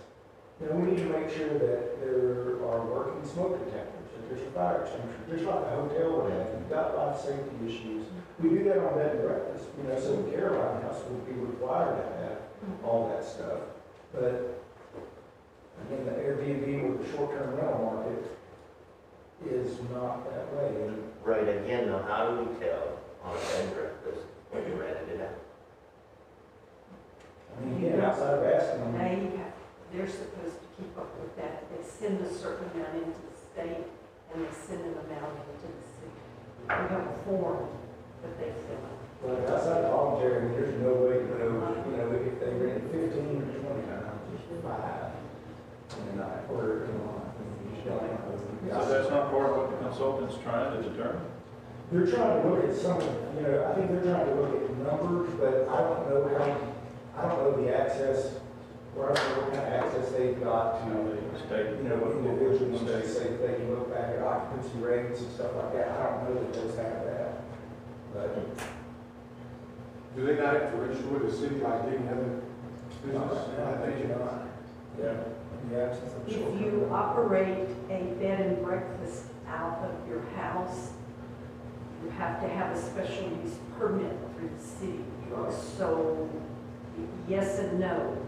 If they come to the city and they want to build a bed and breakfast, they still have to build it in an area that the ordinance says they Right. can. So, So there's some way to keep up with those things? there is a way to keep up with it And because of the ordinance. And through that is where your ordinance can start to work on it. Is because they've got to register some kind of way. So that way you can put the ordinance into effect to where they have to pay those taxes. And then- Right, I know that's the other thing that a short-term, you know, rental, you know, Right. set of regulations does, is you've got to have a license, you know, nominal fee or whatever, but again, you know, what you want to do is check the health safety, the life safety stuff. Make sure that, you know, we're renting a room that, you know, does have heat egress, that does have air conditioning, you know, Right. all those things that you see. Reasonable expectations, you know, that certain safety, you know, measures are in place, and that's where I think the city's job is. One of the benefits of it is you get the hot taxes, but that's more as a function of, you know, making sure that the health and safety stuff is there, and you know who's operating. So again, this is a small fund, there's not much in it. We've got, you know, essentially $12,500 worth of expenses. I do not know what those are, at present. I'll find out what those are. got $7,800 in tourism, 47, was that, Anthony, just, yeah, essentially just to zero out the income, but I don't think we have a plan expense on that initially. So, you let those funds accumulate to some degree, you don't want to let them get too much, because then the state starts asking you like your taxes on it. Yeah. All right. Ready for 13, police asset forfeiture. Those are the funds that we get from drug seizures, cars. The problem with that, I think we got $1,100 a couple of months ago, came from the DA's office. We actually made the arrest. I think the county ended up getting 6,000, we got 11,000. And sometimes that's the problem, 1,100. That's the problem with that sometimes, is we'll make the arrest, but if it's yours, then you get the seizure from the funds. So we were looking forward to getting that whole $7,000. Then they sent us a check for it. DA stopped by and gave us a check for $1,100. So it works that way too. So what? Why didn't we get it all? Big part. Why didn't we get it all? Because it was the county's arrest. We actually made the arrest, but it was the county's warrant, it was the county that had been working on it, and it was here in the county, and we made the arrest on it. They ended up getting money because they had been working the back. I got you. One of those budget items, or, one of those funds you don't plan on money coming into, but you may see something throughout the year, but. And there's certain things that you can spend this on, it's not just Yes, an account that. you can use it for some training, certain things, and other things you can't use it. That's why a lot of times it just turns on you, because if you don't need it, you can't spend on it. All right, item 14, EDC. You can see, you've got a couple stuff here, we'll set the budget workshop, so I'll chime in, I'll ask anything up here. But again, they are looking over, if you recall, when we projected sales tax on the city side, we projected 5%, we're going with 4% sales tax estimate for the year. Just look under ours, in a perfect world, those sales tax projections ought to match. I'm not that concerned about them being 1% off. Their big line item under the first category, category 1, and just as a quick overview, MEDC, as you all know, can only spend money on certain things, which is why they break these categories up the way they do. Their downtown and corridor development improvements is at $335. That would fund things like the McCown Streetscape design. It's also where they put their, not their extra, but anything that's unallocated goes in there to be allocated toward those downtown improvements. They've got they're still planning on $160,000 capital transfer and spending $40,000 on streets and sidewalks like we did this last year. So when we talk about EDC chipping in $200,000 toward the Clever sidewalks, that's how they're doing it. They're doing it out of the current budget for $160 plus their 40 in their streets and sidewalks. So, sales tax reimbursement, category 2. That sales tax reimbursement is related to our 380 agreements. You see that number show up in our city budget as well. The economic development grant program, and then they're planning on their downtown corridor facade enhancement grants, as well as their investment incentives growth fund, which is again just kind of a savings account. Quality of life includes all of the events, and the way, again, that the EDC does many of their events is you'll notice if it's a known event that has a name, it's got a line item, or it's got a number next to it. They do have an events category at $40,000 that they could allocate money to for future events that they don't know about yet. You guys have any questions on the events? Answer. I'm going to jump down to marketing and tourism, and you see where the money is broken down there. And then category 5 finally is the admin fund, or the admin portion of their budgets. We're maintaining the $55,000 transfer to the city, $20,000 for consulting fees, and $5,000 for the training. I did skip over the 500 miscellaneous there. But you guys have any questions on the EDC? Again, they've not adopted this budget. You guys adopt the budget once they like everything, but they believe this is fairly well in place. Don't have to answer any questions you got. Snow and historical. That's where they did the kind of the Christmas parade last year down on the Clever property. Not an inexpensive event. No. Majority of the cost was the snow itself, Yeah. Yep. It was, but it was a hit. But I was going to say, it's so much fun. it was well attended and they had a lot of fun. And again, Way to learn. Now that they spend on various things.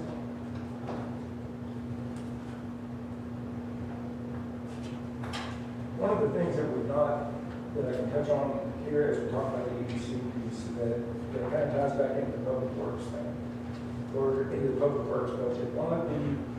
So the special projects manager position didn't seem to get, in the third iteration, we're still not, the EDC hadn't quite found what they're looking for. And one of the conversations that we had with the EDC president was the idea of funding a half-time, or them funding half of basically a parks board that would be this event person, that would be able to work some of these events, be able to coordinate some of these in-house events, and at the same time be able to do things, like the water party that we had last weekend would have been an ideal thing for a parks. The type of person that would be under the public works department to do. And so the EDC, I kicked around the idea, but we wanted to get feedback from y'all before we really try to put. Yeah, we have not put those numbers in this. We wanted to get, this just came up within the last couple of weeks, and rather than throw some numbers together, I want to get y'all's feel and see, is it something that you would be, that you would consider as a need? And the thought process is, the title that we're thinking of is something along the lines of a recreation and events coordinator. So it would be trying to get out of, this person would be getting out of the private events coordination department, just coordinating city events or playing a part in that, but also trying to expand on some recreation opportunities. Kids' summer camps, little mini camps. who would be in charge of that person? Probably would be under the public works department. I don't think we've got a real good EDC people so far. It's a tough spot when, not directly related to any of the people that were in there. It's just a really tough spot to be managed when you're really, working for this board, but your direct supervisor over here is still sort of linked to that, what it leads to. Administrator or interim city administrator is trying to manage someone day to day, from that seat is tough. You don't have the time to get off in the weeds on a lot of the details, and that's where, kind of. What you need to have eyes on. Well, that's true, but But at yes, least ma'am, I understand. by them being in your office, they understand hopefully their accountability. Yes, that's right. But you called it a part-time. How would you manage their event stuff versus park stuff? Only being part-time. No, not proposing part-time, it would be full-time. You would be paid half out of EDC and Yeah. sorry, I did say half time, but then, more. Didn't we have it at 75 out of EDC and 25%? Yeah, the original. We did originally, now, again, that was, kind of mainly, it seemed like there was a heavy focus on helping folks who were having outside events,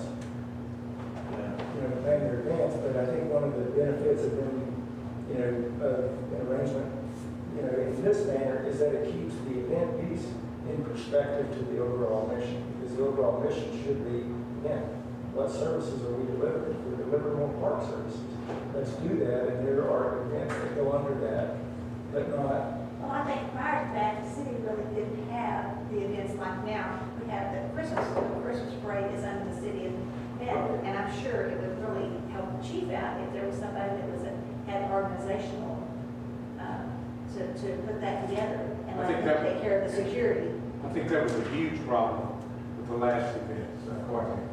He is a little bit under EDC, a little bit under the city, and when one needed this, they had to make sure, and then once, Richard was gone, then they wanted this person to do other things. So when we talked about this a month ago, that's kind of what we're talking about. In most cities, those event coordinators are underneath public works. So which is, you've got a steady boss, you've got someone who's giving them direction, and they're not being paid by some other entity, even EDC. So that's no confusion on what the job is, what the job description is. So that was a lot of the problem. I think that the deal about the job description is very crucial if you're gonna hire someone, and I do think that it should be under the. Absolutely. I mean, I will be honest with you. I think when Becky and I were, you know, wondering whether or not to ask Mike about, again, what do you think about it? We picked one of the best managers we needed for somebody in mind to put those people I think in. y'all have been afraid to get quit. I think they probably thought I was gonna throw a hissy fit, but I didn't. But those guys, I mean, they got back for getting it done. They're not gonna sit around and stew over it, you know, forever. You make a plan, you They execute. don't need a whole bunch of lawsuits. That's the biggest thing. Right. Having And that's one what boss. I'm concerned about with MEDC paying 50% and the other being 50%. Somebody at MEDC is going to want that 50% control. You know, They get- can And it's go not through, me. they can go through me, It's they not should be me. going through, that's right, the person directly. You got way too many Indians, you just. Because at the end of the day, it's not You know, one of the important things that, you know, that the EDC does, one of the things we're going to add She to does. the EDC and the city's arrangement is a better agreement. You know, back to your 50-50 split and well, you know, what if I'm, you know, hey, I don't feel like paying my 50%. One of the things that we are missing between the city and EDC is a better general service agreement. And this is what we as the EDC pay the city. This is what we get for that. And that will help a lot of this. You know, right now, one of the things that gives me a little heartburn is the EDC's admin transfer, you know, 55,000. Yes, that's a number that we've held in there for a number of years. Where exactly is the breakdown on that? Where, you know, what exactly does that 55 buy? You know, because Is it about 2 hours, 3 hours? right, you know, just, you know, what does it get you? Because at the time, you know, back years ago, it was, well, it pays for a third of the administrator's salary. It was $33,000 for the longest time ever. And that was, you know, paying a third of the salary, a little bit of, you know, maintenance and overhead. But it's worked fine, it's not, you know, burning down, but a better agreement to understand this is what we're paying for and this is what we're getting can only help, you know, both the city and the EDC feel like the money's being spent where it ought to be spent. So if council seems to be feeling positive about it, then Mike and the administration get together and get Becky, myself, Carol, whoever, and sound like we're ready to. Don't bother Carol. Carol should. Carol saying no. Anyway, but yeah, it sounds like it's positive. We are grasping for that solution.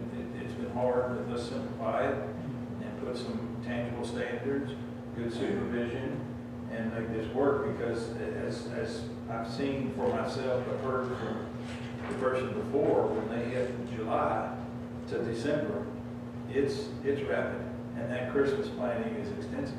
It's a lot. It is. Mike, do you have room for someone to be in your? I do. You do? Looks like it to me. So again, this still has to get that position approved, you have to give the group approval. Yep. That's right, you know, as You well as need to EDC. agree with Yeah, we approval. do. Sure. Is it, I want here it is, this is what this person is responsible for. Whether it's advertising these events or whatever it is, it needs to be written down on paper so that there's, like, hey, you either did it or you didn't do it. Agreed. So, We went back some more information to y'all, but just wanted to before spending time on it, make sure that y'all were thinking that it was a possibility and that these numbers will actually work. Okay, I'll just make one more comment, that 335,000 downtown border development is roughly 1/3 of the entirety of the McCown project, roughly, that was originally made. It's probably going to be $1.5 million by the time we actually finish it, but I want to make sure we did a healthy dose of that to get McCown going, so. so what is the plan? We are in the planning phases right now in McCown through Gunda, and Gunda's working with our people here to get it going. So Gunda and us are currently working under the ground, over the ground, back and forth for the next 9 months or so. So that's my question. Well, how does the repairs on the water line and the sewage line affect this piece? Because this is a little bit obviously. Christian was talking to that about preparation. So the price in here doesn't include any of that. No, that's. So as far as the timing goes, so there's 2 separate projects. So there's the sewer repair project, which will go by itself. Most of it is trenchless, so there's only a couple points. So let's just get it done and out of the way. And that trenchless technology is not your normal concrete. The water line project, we'll have it ready to go, the plans, and then we'll have to see what makes sense from a time perspective. Is it completed and instead of, repaving it, just put down gravel? If, that plan set's ready to go right after, or just include those plans in one bid package, so it's all done at the same time, and we split the cost. That's to be determined kind of until we get to that point. But sewer repairs will go kind of independently, and then water, we'll see where both projects stand as far as timeline, and if they go independently or if we try to combine them as one contract. What we know is the water line's going in before the first spec of new concrete or asphalt. Correct. Correct. Do we have any kind of a start date? Yeah. When it might start, because it's the sewer line? Kathy will tell you, but the sewer project, that will probably be ready to bid in the next, We have 60-day design time and 30 days for bid. So within the next 3 or 4 months, we'll have bids back for the sewer. And then that's the, What month is that?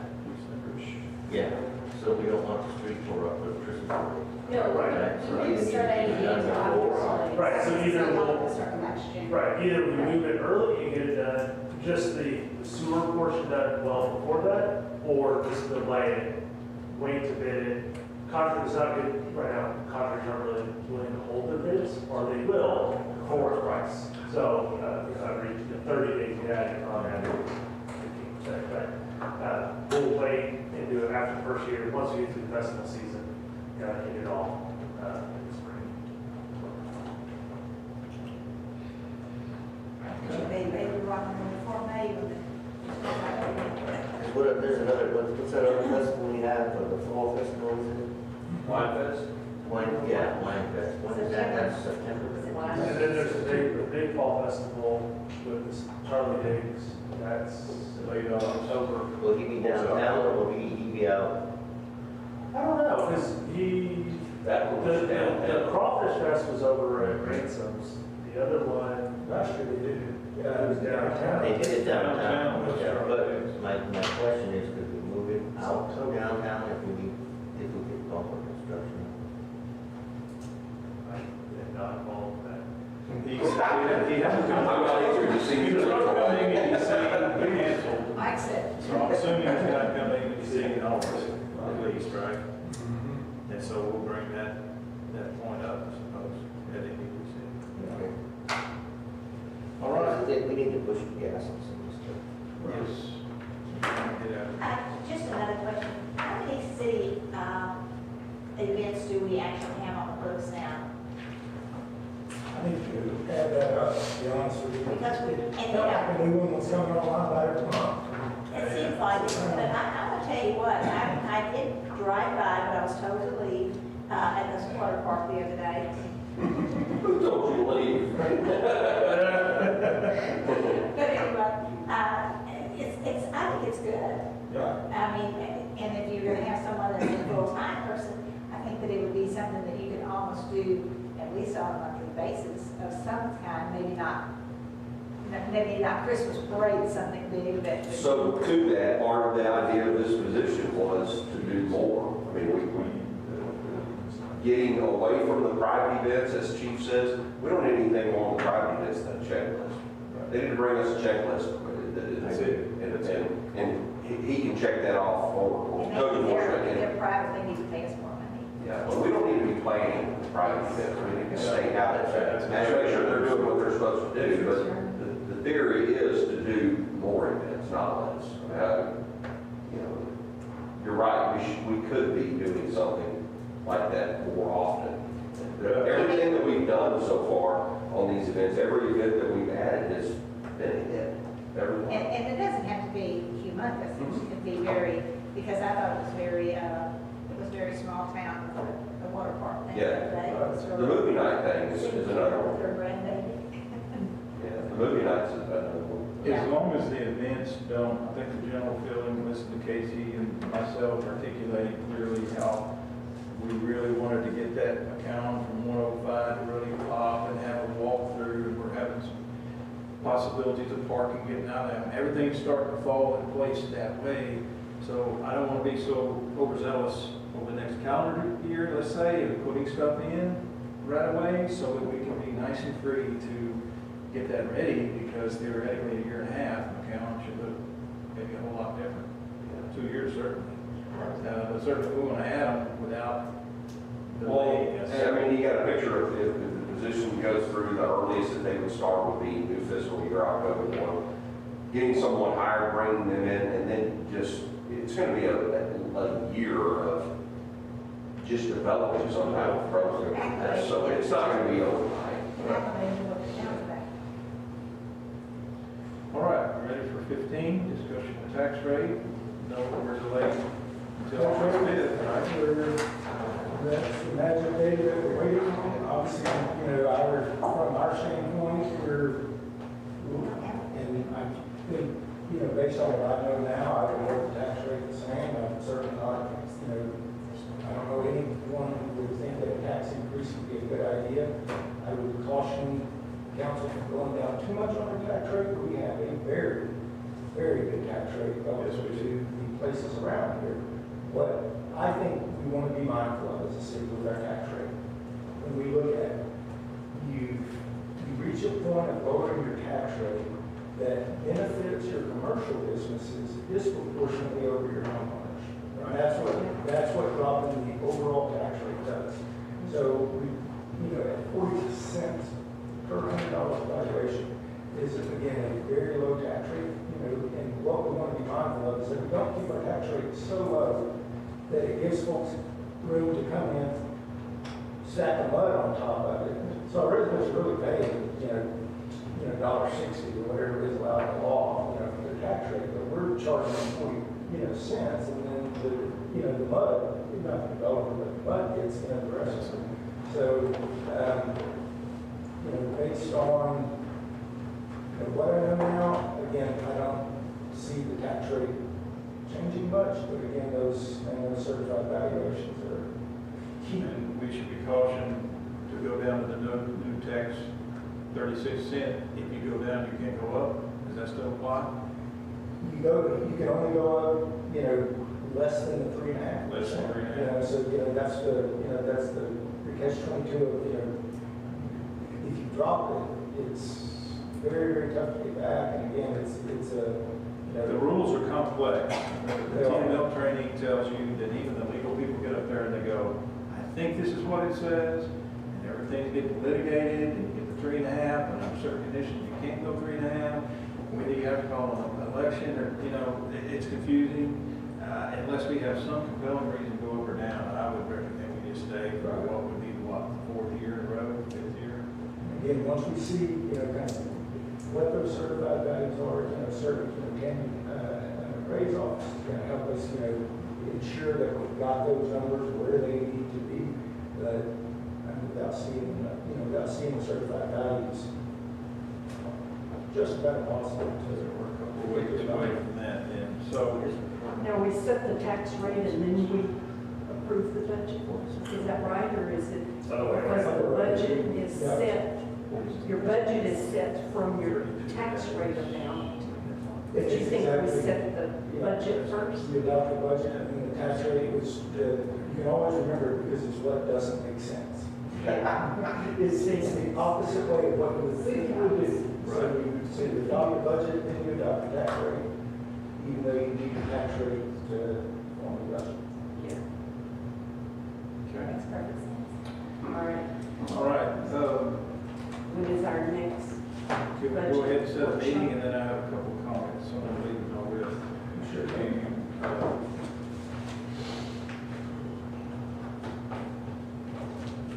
Yes. Go to the next month, and So August 5th is when they expect to have those numbers to us, our tax rates. So we want to post August 5th, and certainly you can get some email updates and such on some of this stuff. You should have, it says in the letters, certified estimates should be to you by July the 25th. I think that's what his letter said normally, well, But you don't think he's, I read that right? It says August, they do soon then, August. the percentage needed for certification would be August 5th. Yeah, we're, but when you get it on July the 25th, you're gonna be able to tell. Certified estimate of the appraisal Oh, yeah. roll to be presented to you on July the 25th. That's where you get that grand total, and you'll know how much it's gone up or down. And then by August the 5th is when Tammy gets with you on the tax rate. right, we see, their actual certification looks like it happens on August 5th, but they're doing a certified estimate on July 25th. So that should get us very, very close. So, beyond that, And it has to be done by the end of September, October the 1st. September 16th, I think. I think it's the day. I think it's September 16th. September 6th. It's the guy that got it. So we don't have a whole lot of meetings. Right. Okay. Does anybody have any thoughts on what weeks or maybe don't work? If we're looking at the first week of August or first part of August there? 10 through the 23rd, anytime. Does work or does work? Does work. Does work 10? For me, I don't know about anybody else. I think sometime there, I just have to break, I know those days are much older. And we're talking about maybe a couple of hours, not 1 to 5. Right. Just- So if we run all the way back through. Right, yeah, we're not around. just hit the high points and stuff that we have questions with. Right. So Can people meet on August the 6th if you had everything in place by the 5th? Saturday, Saturday. No. Sorry about that. Well, I start work the 9th, so anything on August 9th or further, I'll be more. Well, even on the weekends? Well, maybe you want to pick another weekend. 13th. I'd rather not have them. Okay. But that's okay. I can send you questions. I'd rather not meet the 13th. Always do it in the evening too. Doesn't necessarily, this one was scheduled during the day because of the length of it, Right. but shorter. Is that working in your August 9th regular meeting? It's a shorter agenda. Right. But you're not here. You would do the 9th. So we I can just start work it at 12-hour 5. days, I just have to- That's what I will make. As long We can as start it at 5 and just have it for an hour. Right, just ahead of the council meeting and start the council meeting at 6. I mean, again, it shouldn't take us more than an hour. on the ninth. Because we, 9 to 5. That's a council meeting night, that everybody meets 5 o'clock. 9, Can we make it 5? Can we make it 5:30? Yeah, Can we already get back? yep. Say 5:30, and we can, that doesn't give you but 30 minutes. we can always start the council meeting 30 minutes later if we need to. You know, all about that. Well, we still post the thing anyway, as a workshop at 5:30, and then meeting to follow, can we post it that way? Just I mean, Wednesday. yeah, for your meeting, you probably want to put it. I suppose you could, did you say the 10th was not, or? No, 10 is good. 10 is Oh. later, it's fine. You can do it after hours. If you wanna go- You do it 5 on the 10. 5:30 on the 10. What's the council think about the 10th, Wednesday, 5:30 5:30? Or 5:30, do you want 5 or 5:30? Well, 5:30, you said you. You said you couldn't make it before 5:30 on the 10th. Yeah, that's fine, let's do 5:30 to 10. Very good. Pretty good. Everybody else okay? That's fine. August 10th, it's a Wednesday after the council meeting, we can meet at 5:30. For a budget workshop for about an hour. Yep. I'll hold you to it. Very good, I'll set the timer. Did y'all say the 10th Yes, at ma'am. 5:30? Yes, ma'am. You good? Okay, I just, there's several little things that will work out, and council feel free to schedule individual meetings with people during that time to get your questions answered. I just want to say, we kind of covered this thing before about how to determine police and how many police you need, and I was very public and very clear that it is not correct in my view to simply look at numbers of people you have in your city. I think a perfect example of what Chief just said is, we went out and made an arrest. Chief, I would advise you, when I had a couple of situations come up in Hills of Town Creek on Facebook, I went to Chief got it going within 2 or 3 days, and I'm still seeing people there. One of them almost got me going up the hill too fast. He's in park, he or she's parked here or there. So, perception is 100% of people's reality and whatnot. So if you'll just, as a council person, when you hear these things, give a chief, and he'll kind of adjust a little bit so they show up. Because I heard it in another section of town on the north end, well, they don't even show up, here or whatever. That could help the perception of things, but I'm telling you, the interconnectivity of your law enforcement. And I made a statement, can't remember what it was, at the chamber, with Officer Bill Morris said, that public, we have a law enforcement interconnectivity here that's pretty darn good. And they are inundated, which means we are inundated with fentanyl and a whole lot of human trafficking, okay? And so our proximity to Harris County has extended to here, and Chief is right. When the economy's bad, but the folks in Montgomery still got some bucks, the stealing goes up. So when I was at the chamber meeting and heard, I got hubcap stolen one time, Madden and a Hornet. You never get that stuff back. So when I hear Fox system, I hear interconnectivity and communications of our police with outside agencies, and they're getting that stuff within 2 to 3 days back. And I saw somebody's truck stolen just the other day, posted on Facebook. You see this truck type stuff.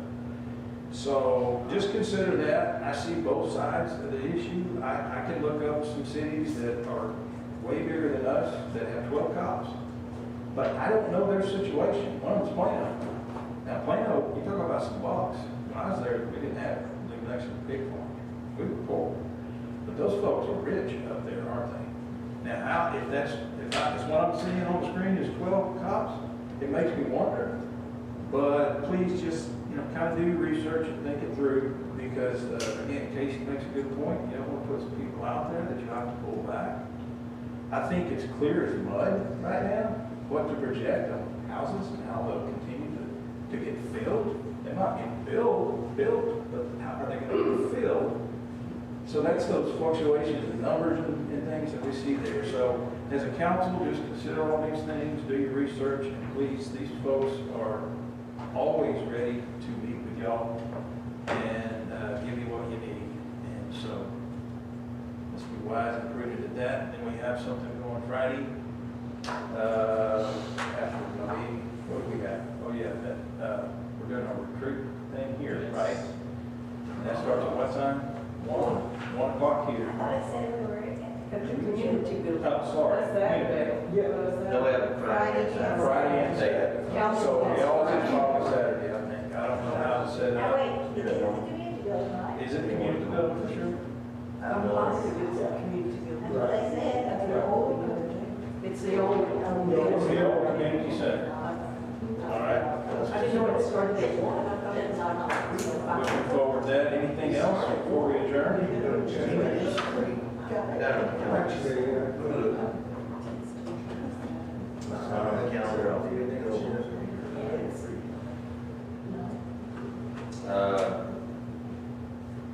So, The community building is rented for Saturday, by the city. for baby shower all day.